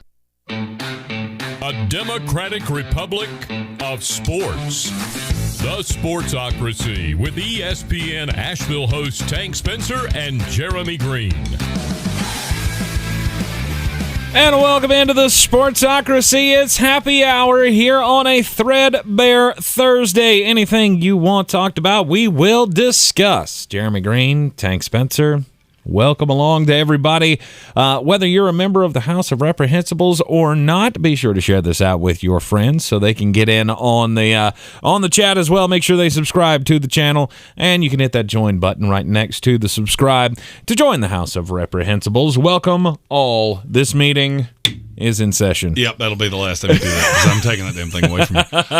The next member of the House of Reprehensibles will force me to break out the new graphic. Yes. We filled the first one, and we thank you for that from the bottom of our oversized cholesterol-ridden hearts. Speak for yourself. I'm in perfect health, cholesterol-wise. I didn't believe it either. Yeah, we got all the things going there. There's a good discussion about everybody enjoyed your "I'm mad today" on Jim Harbaugh. It's a perfect way to put it. That's exactly what he did. He went to the bar and he hit on somebody else, and then just said, "You know what? That didn't work. I'm coming home." He flirted with a pretty girl at the end of the bar. She threw a drink in his face, and he came home and told his wife how much he loved her. Piss off, and everybody in Michigan's happy about it. Yeah, and that's fine. Because it's the best thing. It's the best option that you had. The number one thing that Michigan fans were, could have hoped for yesterday was that what happened would happen. Jim Harbaugh would go. He wouldn't get the offer. He doesn't take the job. He comes back and goes, "Hey, I'm yours forever." I mean, maybe that's being like the battered spouse who just hopes that it'll never end. But come on. Well, I mean, Michigan doesn't have a better alternative. No, that's what I'm saying. We talked about this yesterday. Their top 6 most likely replacements to Jim Harbaugh, 2 of them were already on the staff. It's not like there's a Matt Campbell sitting around waiting to take this job. Mm-hmm. He wouldn't take this job, by the way. Yeah, make sure you're not going to blow my eardrums out with... No, it's done. It's good. Yeah, you got to have a lot of days in a row of not doing that before I stop saying it. This would be 3. When we get to double digits, we'll talk. I got enough shirts with blood on the collar. Right. Patrick Holt said Minnesota doesn't sell khakis, so Harbaugh said, "Nah, I'm good." John DeLone said, "Poor Jim got a drink thrown in his face. At least Urban Meyer came back with brown fingers when he flirted with a pretty girl." You're not wrong. And a big old perky smile on his face, too. Well... Not so much. That is one of the more gross ways you can put that. Brown and I'm a big fan of it. That's one of those things that I can't say on the radio box. Shocker. Although I can talk about a teacher searching for sex toys. Hilarious. God, and what I am just so glad I never had that situation. If the one-eyed substitute teacher that we had in school was looking for sex toys during class, I don't think we ever would have recovered. That would be years and years and years of therapy. I am never going to financially recover from this. Mentally. Not financially, mentally. I'll never mentally recover from that. You know what that substitute teacher's quote was after she ordered all of her stuff off of Adam and Eve? "I'm broke as shit and I don't mind saying it." And I don't mind saying it. The dragon phallus. That's what'll bankrupt you every time. Yeah, as somebody that worked at the post office for a period of time, I'll tell you, people are weird. Because your mailman, he knows. Yep. He knows exactly what you do. Yep. So now Jim Harbaugh, is going back to Michigan. Minnesota's going to wait until after the Super Bowl to hire Kevin O'Connell. And unfortunately, Carolina Panthers fans, you're stuck with Matt Rule. Oh, Scott Gutschall.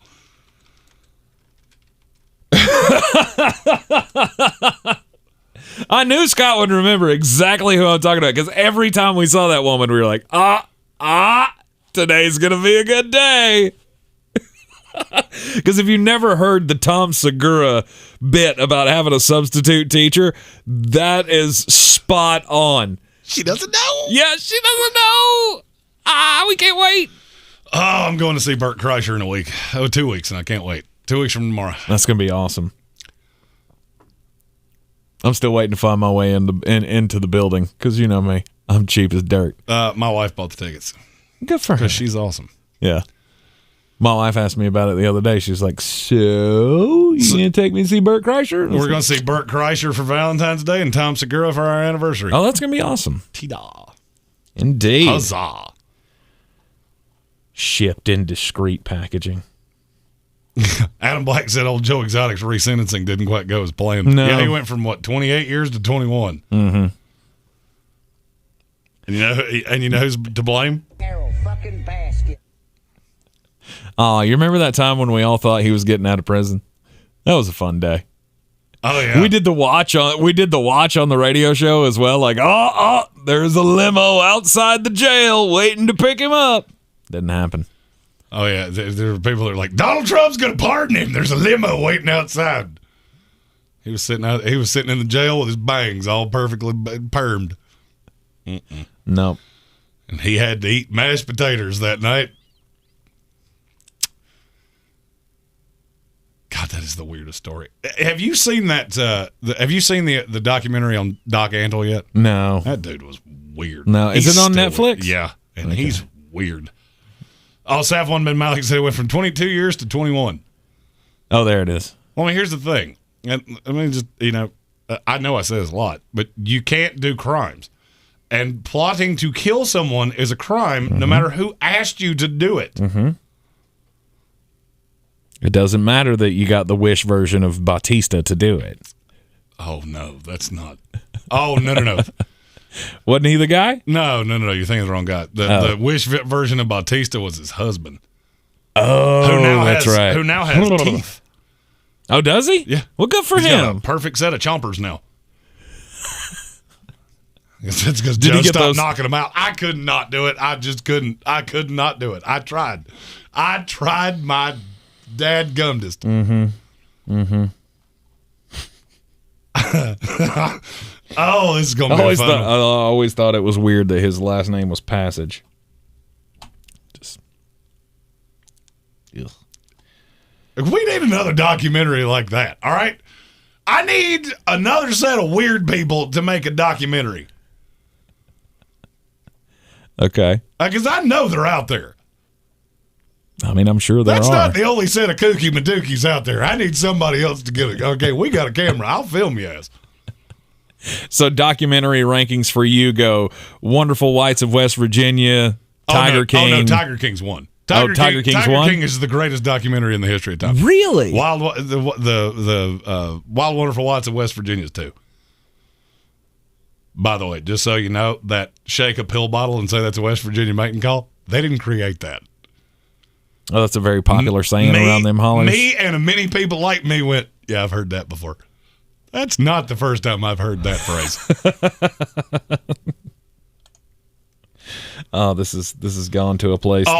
I'm telling you right now, the comments right now are phenomenal. Joe Exotic's been walking around with his pocket hanging out since he got there. Correct. And he loves breakfast. I don't even like breakfast. Another Tom Segura drop. God, I love Tom Segura. Anyway, we talked about we talked about Jim Harbaugh, Kevin O'Connell. Also in coaching news today, the Giants are hiring Chiefs quarterback coach Mike Kafka to be their offensive coordinator. Well, just another proof positive that I should have a job in the front office somewhere. Brian Daboll will be the head coach. Mike Kafka will be the offensive coordinator. God, Matthew Hoffman said we just had an OD and die in my parking lot on Saturday. Oh God! Good God, that got aggressive. Damn. Well, that's heavy stuff. That's Asheville for you. We make sex toy jokes around here. That's how we go. Adam Black says Cocaine Cowboys is the number one. Yeah, but see, that's a real documentary. Okay, all the ones that I call documentaries are probably not meant to be as funny as I found them. Oh, no. Tiger King was 100% meant to be that funny. There's no way that they put that whole thing together and went, people are really going to take this seriously. The disrespect around this place is ending today. They saw all the raw footage and they went, yep, this is the number one comedy of the shutdown here. Although it wasn't planned that way, but just so happened they put that out at the perfect time. Perfect. The world was shut away and we all got to learn about Joe Exotic. He saw a tiger. There'll never be another documentary that good. Oh no! I mean, I'm sure there will be. I fully believe we have said that before. Scott Cutshall said Leftwich has officially removed his name from the Jacksonville coaching search. Wow! Not getting rid of Balky. John DeLon said, "I think I'm the front runner for the Jacksonville job." Damn, is it you? I thought it was me. I wouldn't take it. I'm officially removing my name from the Jacksonville head coaching search as well. Although my mullet would fit nicely in Jacksonville. And I would have thought that that'd been enough. If you had somebody as invested as Byron Leftwich come in and say, "I'm not working with that son of a bitch. You need to fire Trent Baalke right now." Nope. Shad Khan would go, "Yeah, okay." No, he's going to hire Chris Jericho to be the new head coach of the Jacksonville Jaguars, and we'll just figure it out. Such a clown show.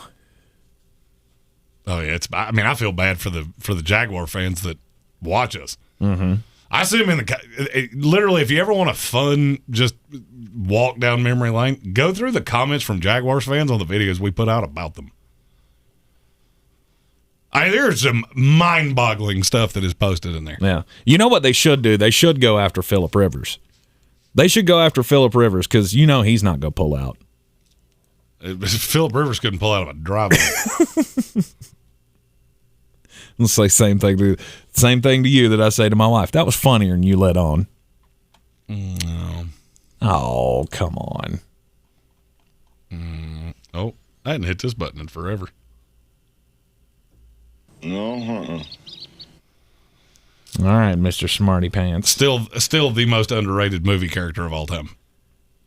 Oh, wait. Still haven't seen Joyride, have you? No, I don't even know what that is. I keep telling you to watch that. That should tell you how little I pay attention to you, because that is the first time I have ever heard that. That is his best role. No, his best role is Buffalo Bill. He could have played the lead in Braveheart. Buffalo Bill would still be his best role. Great.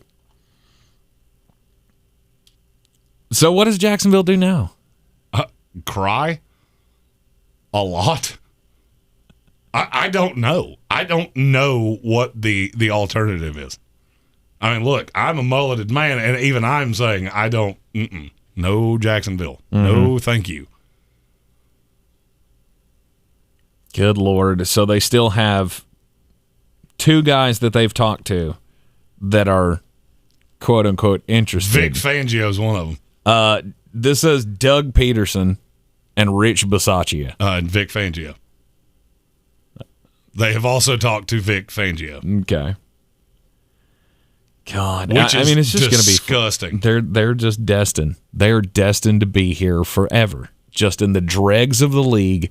They're going to bring in some dumbass coach. He's going to fuck up Trevor Lawrence. Yeah. His rookie year didn't go well. But this is why you don't do things like that. This is why you don't make the splashy, we went and got Urban Meyer. Mm-hmm. Stop. I mean, it's comical. It's comical to me that the same 8 teams do this shit in a cycle. The Bengals just got out of it, and frankly, there's nobody happier for me. Happier for them than me. Right. Because my team, we're still in the circle. We're still running the NASCAR race.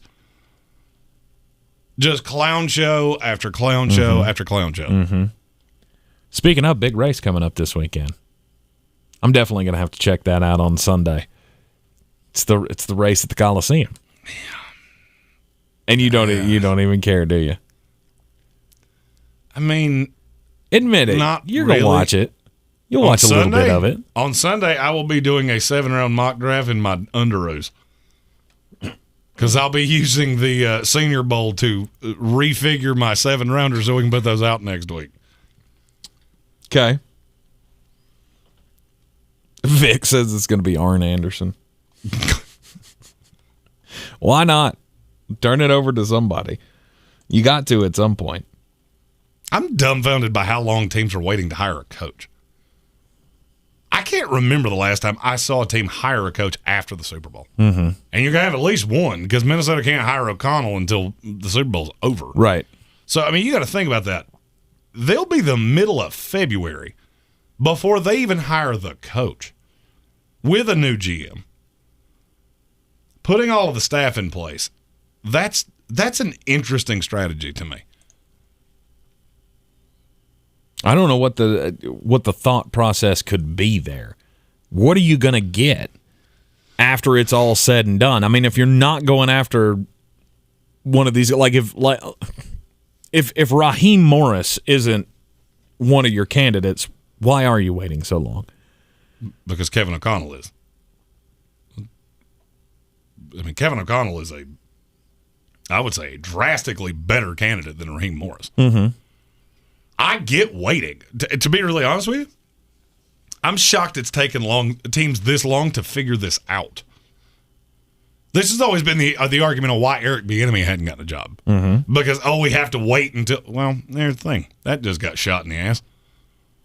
There's still 5 jobs open. The bad thing is there's not really a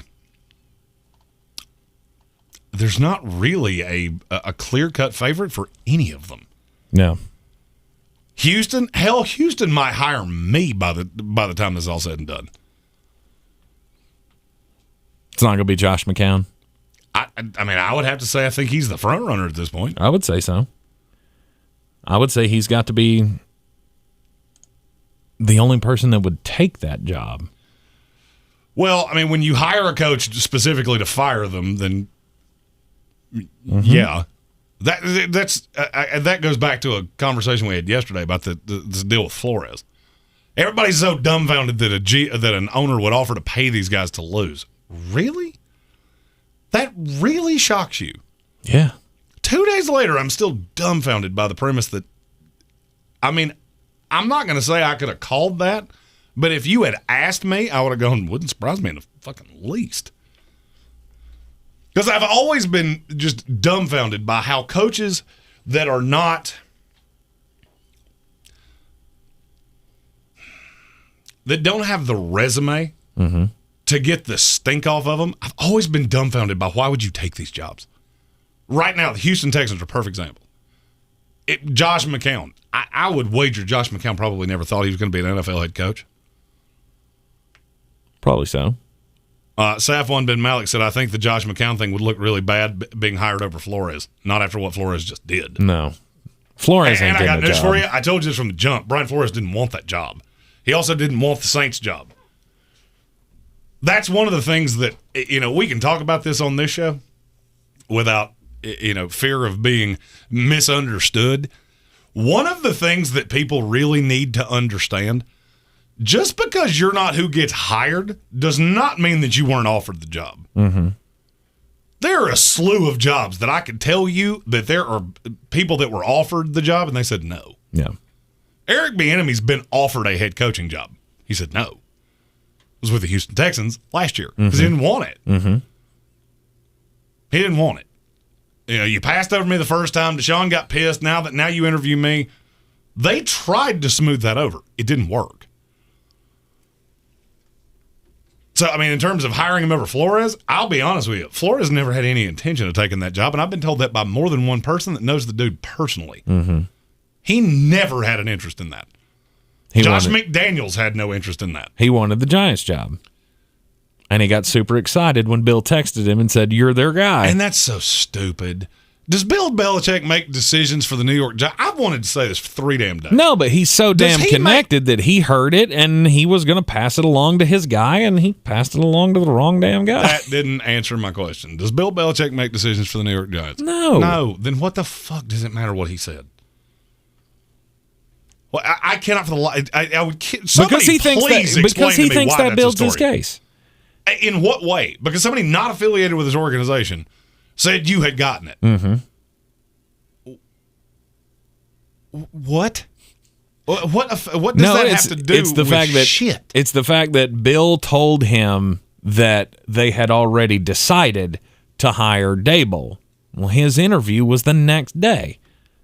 So that gave him the idea in his head that this is a sham interview and they're just bringing me in as, they don't care about it. It's the same thing he said with Denver, was that they're not giving me the respect that other head coaching candidates get because John Elway went out and got drunk the night before and showed up all disheveled and hungover, which he denies. By the way, and you want me to tell you why he denies that?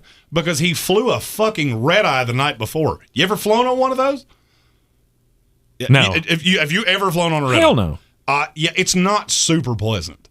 People think, you just sleep in the air. And look, I've flown more than any person I've ever met in my life. I can't sleep on them. Now, I love them. Because for me, I sleep so poorly that I can just stay awake, work on the plane, get off the plane, especially if it's West Coast to East. Mm-hmm. Because then I lose 3 hours. It makes that day not so rough. And then I can go to bed early and reset my sleep schedule to be half-assed normal. Right. But to come out and say that John Elway was hungover, you better be damn sure that that's how that went.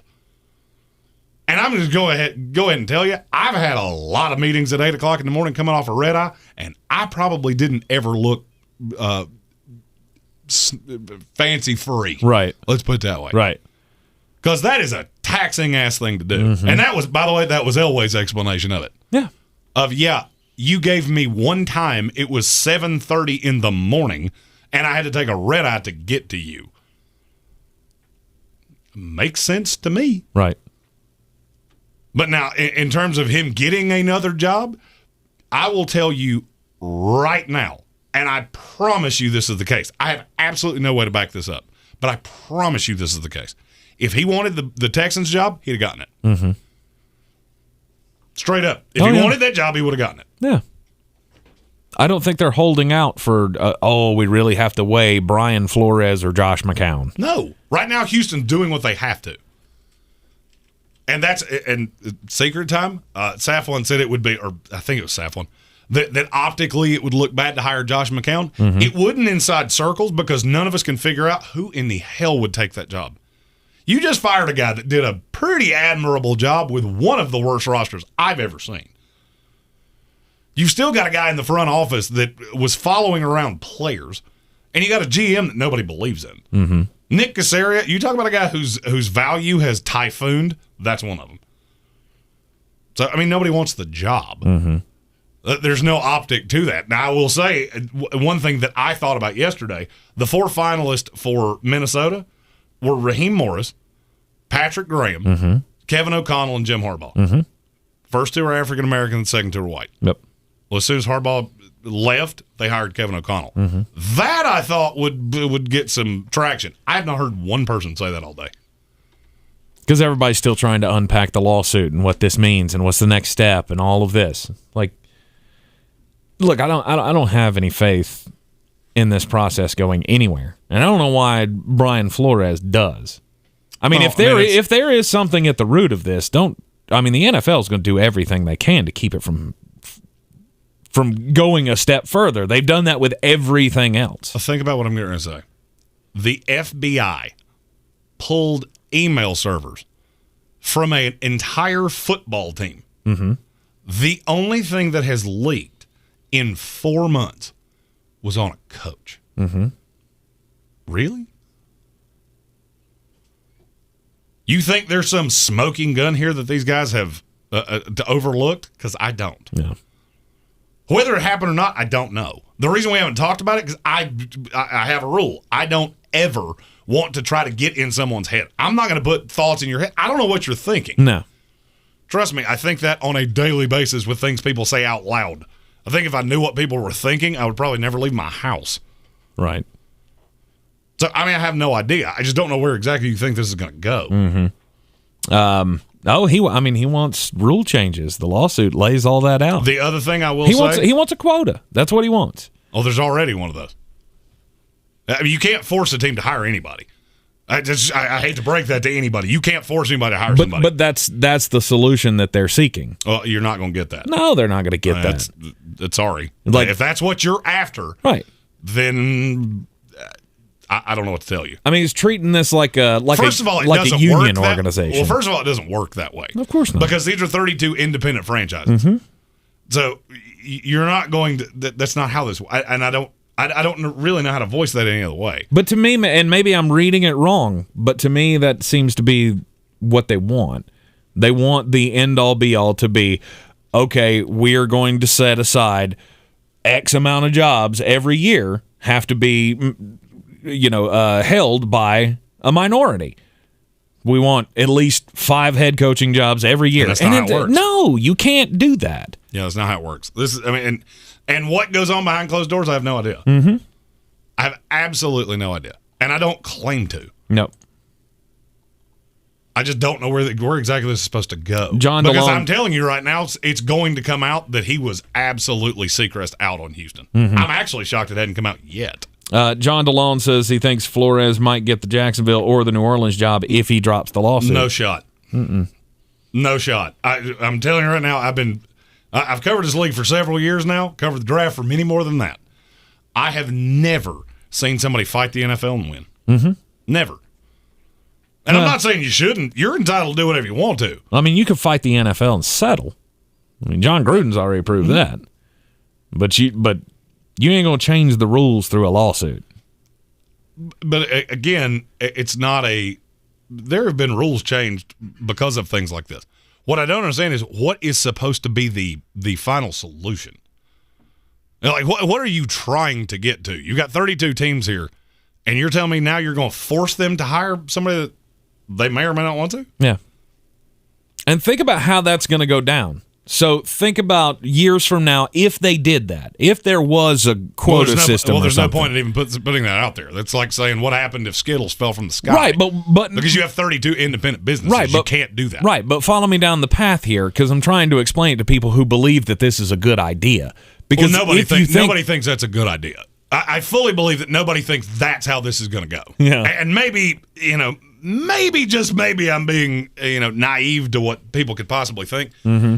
That would basically be like telling Walmart, Kmart, Target, and 32 other big box stores, well, 5 of you have to do something and the other 27 don't. Mm-hmm. How the fuck do you think you're going to legislate that? How? I mean, it's just perfect world. Mm-hmm. How in the hell do you think you're going to legislate that? Mm-hmm. It doesn't work that way. Right. I don't know what the solution to this is. I have no clue. Right. I don't either. And I don't get paid to make that decision. But that's where I was headed with that, was think about it in the terms of this year. If there were 8 open jobs and the first, the first 3 teams hired all white guys, well, now you got 1 coach in the league. That means 4 of the next 5 have to hire minorities when you just can't do that. You can't legislate that on a business. Scott Cutshall said it. You can't beat 32 billionaires. John Delane, you know what I meant. What did he say? You have a chat box just as much as I do. Yeah. Yeah. You know exactly what I meant. Exactly. So, I don't know. I don't know where it goes, but all of the openings that we still have, we know the Minnesota Vikings, they're waiting until after the Super Bowl for Kevin O'Connell. And that's the only thing that we know definitively at this point. And that puts a hole in the theory I've always had on Eric Bieniemy. Mm-hmm. It does. You can't claim that anymore. You've got a team doing it. You're going to have at least one more probably that does it. Because from everything I've heard, Houston's nowhere close. Mm-hmm. Jacksonville's nowhere close. Mm-hmm. So that kind of that puts a hole in that theory. Well, I think they're also finding that these are bad jobs. These are bad jobs and nobody wants it. That's another thing that people don't talk about. Just follow me down this rabbit hole. Historically, mm-hmm. and now this is something that I can agree with because I have tangible proof of it. when minority coaches have been hired in this league, they don't tend to get a second job. So if you know that, why would you take a job like the Texans? Mm-hmm. Why would you take a job like the Jaguars? Mm-hmm. Doesn't make any sense. I'm not. I'm going to take a job where I'm better set up to succeed. I've said that forever. That's why I had the Eric Bieniemy tab for Minnesota, is I figured that's how that was going to go. I never knew anything about the Harbaugh interest, but I figured the way it would go is that they would strike out with because they went everywhere from Lane Kiffin to just a slew of position coaches. There was a ton of rumor around Minnesota. And I thought they would ultimately settle with some. They would ultimately get their search to the end, and they would go, Eric Bieniemy's our best choice. That's how I thought it would go. That's not how it went. Mm-hmm. I did not think Kevin O'Connell would get a job. Then again, I didn't think 3 or 4 teams were going to wait until after the Super Bowl to hire a coach either. Right. Well, tonight is the night that you've been waiting for, Jeremy. The Winter Olympics start tonight. Oh, fuck, who gives a shit? Winter Olympics or baseball? Which one's more torture? It has been every bit of 20 years since I've watched either one. Really? Mm-hmm. Last Olympics, I didn't watch a second. Not one. The one a year ago. Mm-hmm. I can't remember. I honestly, I think the last Olympics I watched was 96 in Atlanta. Man, that's been a while. Now, I've watched a little bit of the basketball, but I don't even really care about that. Mm-hmm. Euro rules basketball. Pass. You're not into curling? No, I'm not into curling. Bunch of guys with brooms on ice. There's nothing more overrated in people's minds than the Olympics. Nothing. And I'm not talking about just in sports. I'm talking about in the world. There is nothing more overrated than the Olympics. Mm-hmm. They cram thousands of athletes into these god-awful conditions usually. I mean, they were sleeping on cardboard boxes in the last one. Mm-hmm. Though they were beds just made out of cardboard. Right. Ugh. Pass. Safwan bin Malik said it's baseball by a mile because there's so many games. Yeah, for me, they're equal because the Olympics will dominate every NBC for the next, 2 weeks? Is that how long this lasts? Something like that. I'm good. There's nothing for me in the Olympics. Yeah. Oh, look, it's the luge. Who cares? My problem with the Olympics is the same problem I have with Dancing with the Stars. Mm-hmm. How the fuck would you even know if it was done properly? Like figure skating. What are you, a judge? Oh, his toes flipped right there. He fell, he didn't fall. That's all you know. You do not have any more analysis. Oh, he had a wobble in the leg. You're not supposed to wobble Who like that gives it? after you land that's it. one of the, when Dancing with the Stars was so popular, I never understood. Would you know a good cha-cha versus a bad one? No. So why do you care? American Idol, I get. You can't sing. I can hear that. I don't have to be Rihanna to know you can't sing. Yeah. Now, however, breaking down the subtleties of your merengue, right? I'm out. Pass. Well, see, that's why they have the judges there to tell you whether it was good or not. And I don't care. It's just like, all right, Big Brother. Isn't that the one where they're in the house? Yep. They're doing Celebrity Big Brother now. And it's Lamar Odom. He's one of the cast members. Is he really? Uh-huh. Oh, have you not seen this? No. There's a theory that he's going to try to get Khloe Kardashian back through this. Okay. Because Khloe Kardashian's going to be like she's wooed going to, by television? I want to play a game. I want to see how many of these people that you... Oh, this is going to be fun. That I actually know? This is going to be fun. Yeah, because I guarantee you don't fucking idiot. Celebrity Big Brother. All right, here we go. Oh, this is fun. Cynthia Bailey. Who the fuck cares? God, I almost wish we'd done this on the ESPN show. She is from the Real Housewives of Atlanta. Yeah, my wife would know who she is.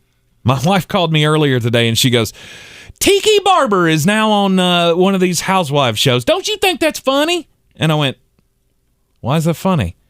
Well, I don't know. It's just a former football player that's on the show.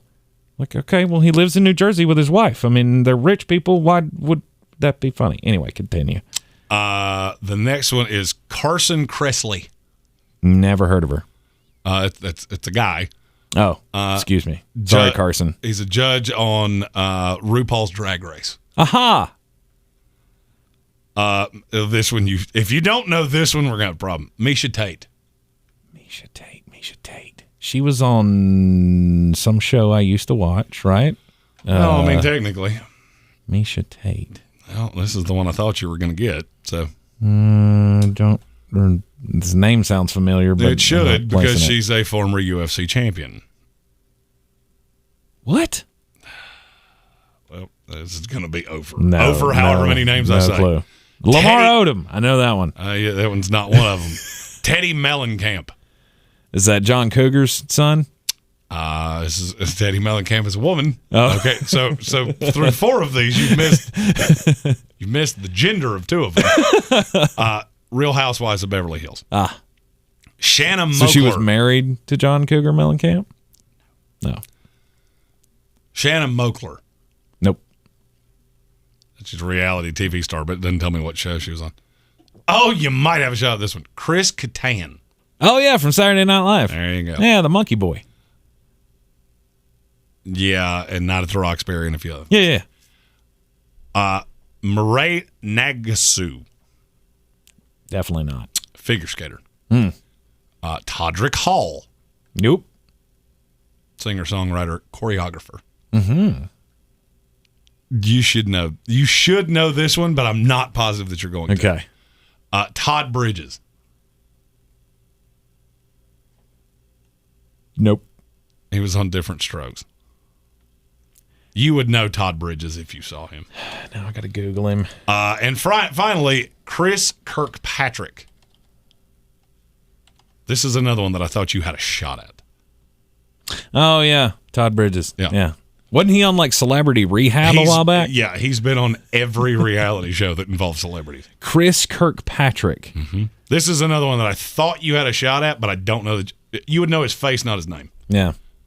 He was a member of NSYNC.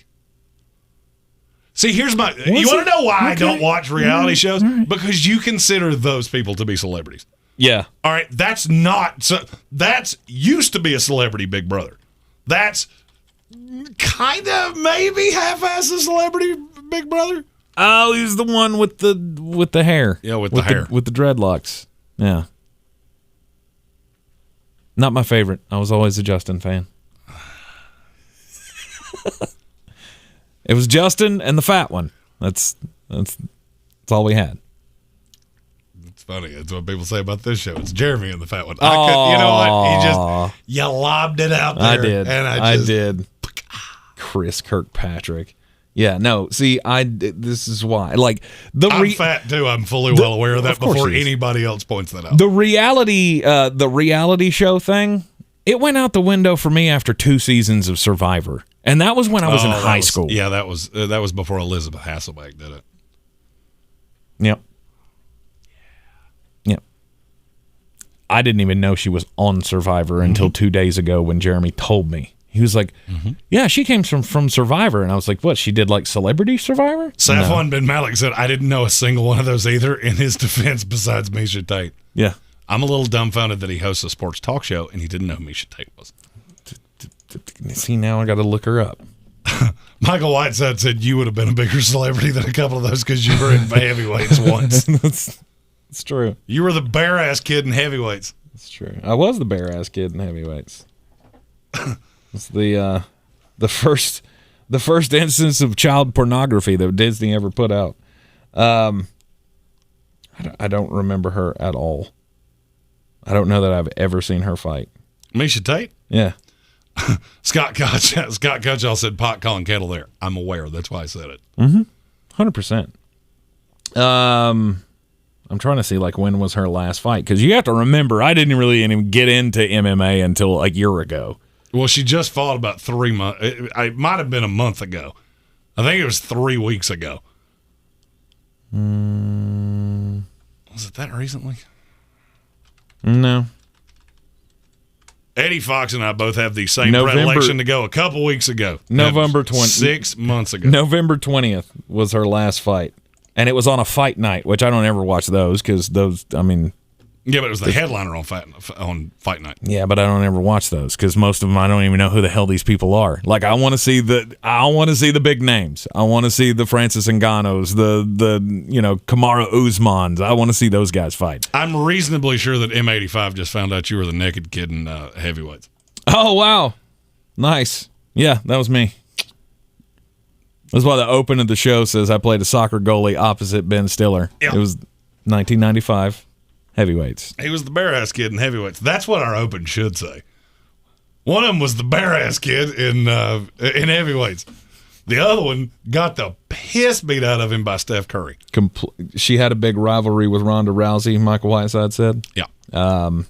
She was I was very, late. very good at one point. I was late to the Ronda Rousey train. Like, I started watching Ronda Rousey fight about 2 fights before she got beat by Holly Holm. Oh, my God, I lost my ass on that fight. Oh, yeah. God, I lost my ass. Oh, yeah. I'd have bet my house. I think that Saturday I was on on WWNC doing the sports tank, and I was like, she can never be beaten. This woman has no shot. And lo and behold. And Holly Holm just kicked her brains out. She did. Punched her right in the nose, and I think there may still be open bets on that.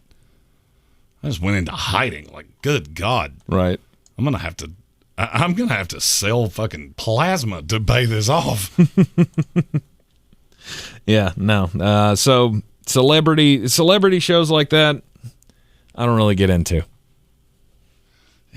I do like game shows though. I don't. I watched the Fallon game show. Oh, God, it's awesome. That lasted about 3 minutes. So great. I mean, I'll put it this way. We watched it long enough to actually eat dinner. I had stopped and gotten food somewhere. I put it on the table. We started eating it. Before we got up, Amy looked at me and said, "We can change this, right?" And in my head, I was thinking, I would have held out another couple minutes. But yeah. Yeah, well, we can. Yeah, there's probably nothing wrong with changing this. See, they have celebrities that I actually know. And it's at least going to be one of them. Like the last show that we just watched was Kate Hudson.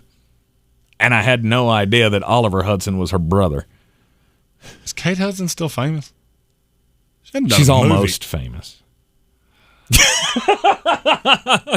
If I can get him to audibly eye roll at least once a day, I feel like I've done my job.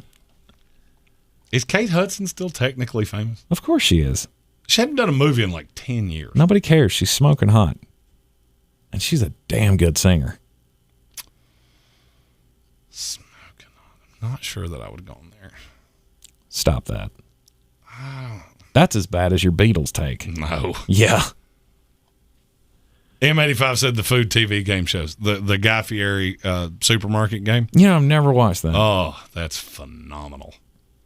I didn't. I watch it all the time, and I'm blanking on what it's called right now. I used to watch Supermarket Sweep all the time. And I love that with the guy with a lisp. Yeah, that a host with a lisp. Yeah, like I feel like you really only needed one. You needed 2 qualifications for this. Do you eat? Can you speak? That's it. And everybody knew the strategy. The strategy to win that game was to go to the meat department immediately, load up all the turkeys, load up all the steaks. And nobody ever did it. Of course they did. Did they? Oh, yeah. They made a big deal about grabbing. There he goes, grabbing the hams. Are hams really that expensive? I guess they were back in the 90s. They're not now. No. Hell, you can feed a family of 40 with a ham for $8. If you want to make them sandwiches, you're at 12. So what is you got to tell me, what is the supermarket game with Guy Fieri? Is it like guessing prices, like Price is Right, or what the hell is that called? Guy's Grocery Games.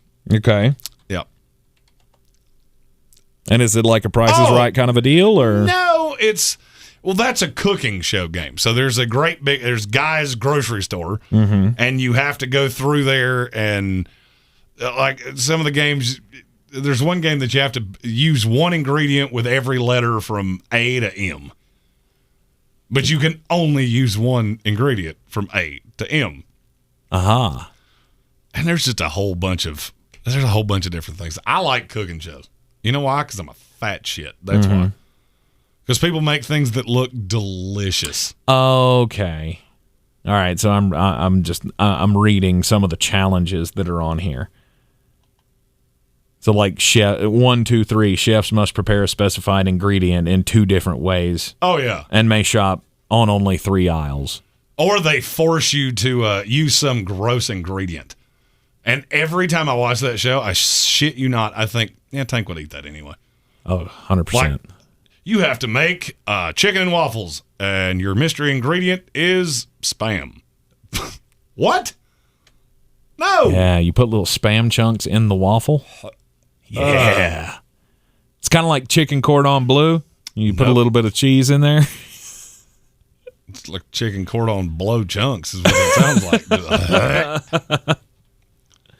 All right, there is a food pyramid where that's a pricing game on the show. I've just never watched it. I don't watch a whole lot of food shows. Basically anything with Guy Fieri I'll watch. I used to watch food shows all the time, and then I got out of it. He just got another show. So he's got Guy's Grocery Games, Triple D, which I think I've seen every episode of Triple D ever made. Yeah, Diners, Drive-Ins, and Dives, great. Been to a lot of the restaurants on that show, too. Mm-hmm. That's one of the first things I do when I travel. Search the Guy Fieri and then go back and watch the episodes on, especially when I'm not driving. Right. And go, I'm going to that one. Invariably, I'll be staying on the wrong side of a town to do that. Mm-hmm. When we went to Nashville, they had a grilled cheese place. The only problem is on the other side of town. Like, oh, shit. I'm not paying $40 for an Uber. It's grilled cheese. Like, calm down. Just to go 35 minutes out of the way for a grilled cheese sandwich.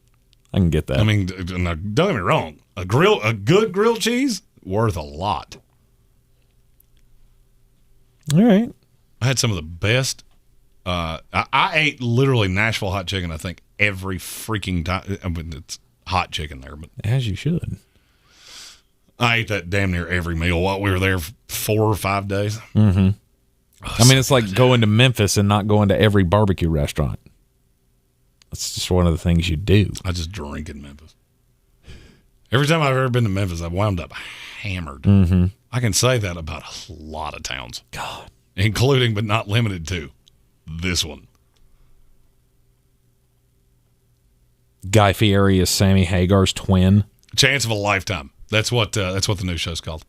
Because he has a chicken franchise, and so now he's running people through a reality show. It's like a reality game show to become a chicken guy franchisee. I binge watched the shit out of that the other day. Because I was laying on the couch and didn't have anything to do, which is super rare. And it came on, I just went, yep, we're doing this now. Which I instantly then Googled where is the closest chicken guy and how fast can I get there. And still won't watch Yellowstone. I don't do cowboys, okay? The only cowboys I do are the shitty one in Dallas. I don't do cowboys. I don't do vampires. If it can't really happen, I'm out. Or if it happened 4 billion years ago, I'm out. Okay, I want you to have CGI. I want shit to explode. And I want it to be set in modern times. That's it. Yellowstone has all of those things. No. Yep. It's still cowboys. It's dudes who ride horses on a ranch. Yeah, out. What do I have in common with a dude on a horse? Absolutely nothing. Like if I was just standing somewhere and a dude rode up to me on a horse, what do you think my first response would be? To run. Why the fuck are you on that horse? That would be the first question I have. Do you not have a car? Is it not cheaper to feed a car than it is to feed a horse? It's not my thing. No. Okay. All right. Be sure to tune in on Monday when we are going to be unveiling the bracket for the most overrated bands of all time. I need Classic Clay to drink heavily this weekend. Why? Because, frankly, I'm going to need you to be a little wiped for Monday, or there's going to be a lot of spent emotion. Because there's a lot that is going to piss you off. Yeah. Yeah, there is. Because if you're a fan of a band, chances are they're on this list. I mean, because we originally were going to do like 16, and then Jeremy was like, hey, let's do 32. And then I came in this morning, and he was like, we're doing 64. It just kept God swelling. Almighty. Like every freaking time I thought we were good. Okay. That's Frankie Cleary. No, that's got to be points for Curtis Davis. Jeremy says if it's not Transformers, I'm out. Transformers had Megan Fox. Okay, that's something you can put on a poster that'll get my ojos. And yes, I do use that word a lot because it's the only word I remember from 3 years of Spanish. That, leche and lechuga. Lechuga is lettuce? Yep. Yeah. Leche is milk. I knew that one. So Monday, yes, we are going to be doing the unveiling of the overrated bands of all time bracket. This will go piece by piece. We are going to go section by section. We're all going to vote on it. It's going to be out there on social media, so share it out with your friends. I mean, obviously. Oh, yeah, the voting on this is going to be aggressive. So it's going to be across social medias, and literally percentages win. Yep. That's it. Yep. So we'll be doing this is one of those that we in the business like to call fan interaction, engagement, if you will. Well, we've got to do something with the NFL ending. Then what? Well, you got basketball. I can carry the draft for 2 months. Yeah.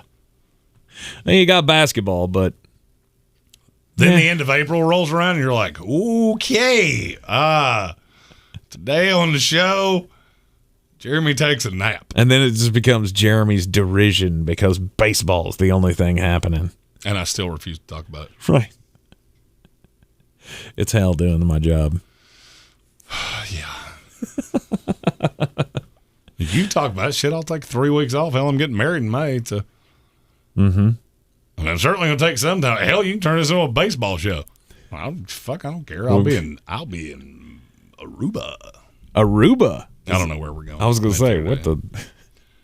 Safwan bin Malik said U2 has to be, they are a number one. Yes, they are. If you missed it earlier in the Sportsocracy radio program. Yeah, there's a graphic going out on social media. We have determined who the number one seeds are. We have already announced who the number one and number two seeds are in each bracket. So we'll go down them here for you. And every bracket, every region was named after an overrated singer. Since we didn't do individual acts, we did bands. They didn't qualify for this. So in the Taylor Swift bracket, the number one seed is Kiss. The number two seed is AC/DC. The Britney Spears bracket. The Britney Spears bracket, number one seed is U2, and the number two seed is Green Day. The Justin Bieber bracket, this is the worst one by far. The number one seed is the Beatles. The number two seed is Pink Floyd. And in the Drake bracket, the Rolling Stones are the number one, and Nirvana is the number two. So we have everything seeded. Everything is going in to the machine. We have to let it render and do whatever the fuck it does for 6 days. Yeah, if you hear a story of, hey, Radio Ranch caught on fire, it was probably my computer. His computer revolted. It has literally shut itself down twice today. Right. And I haven't even hit the render button yet. And that's going to take forever. Your wife said bring in Cutshaw and Adam to talk baseball. That would work. It actually would work. You could do that for 3 weeks while I'm on vacation. We very well could. Anyway, thanks for tuning in to the happy hour here. We'll be back with you tomorrow at 3 o'clock right here in the Sportsocracy. Don't forget to like, follow, share, all those good things, and subscribe to the channel if you haven't already. I'm Tank Spencer. He's Jeremy Greene, and we will see you next time.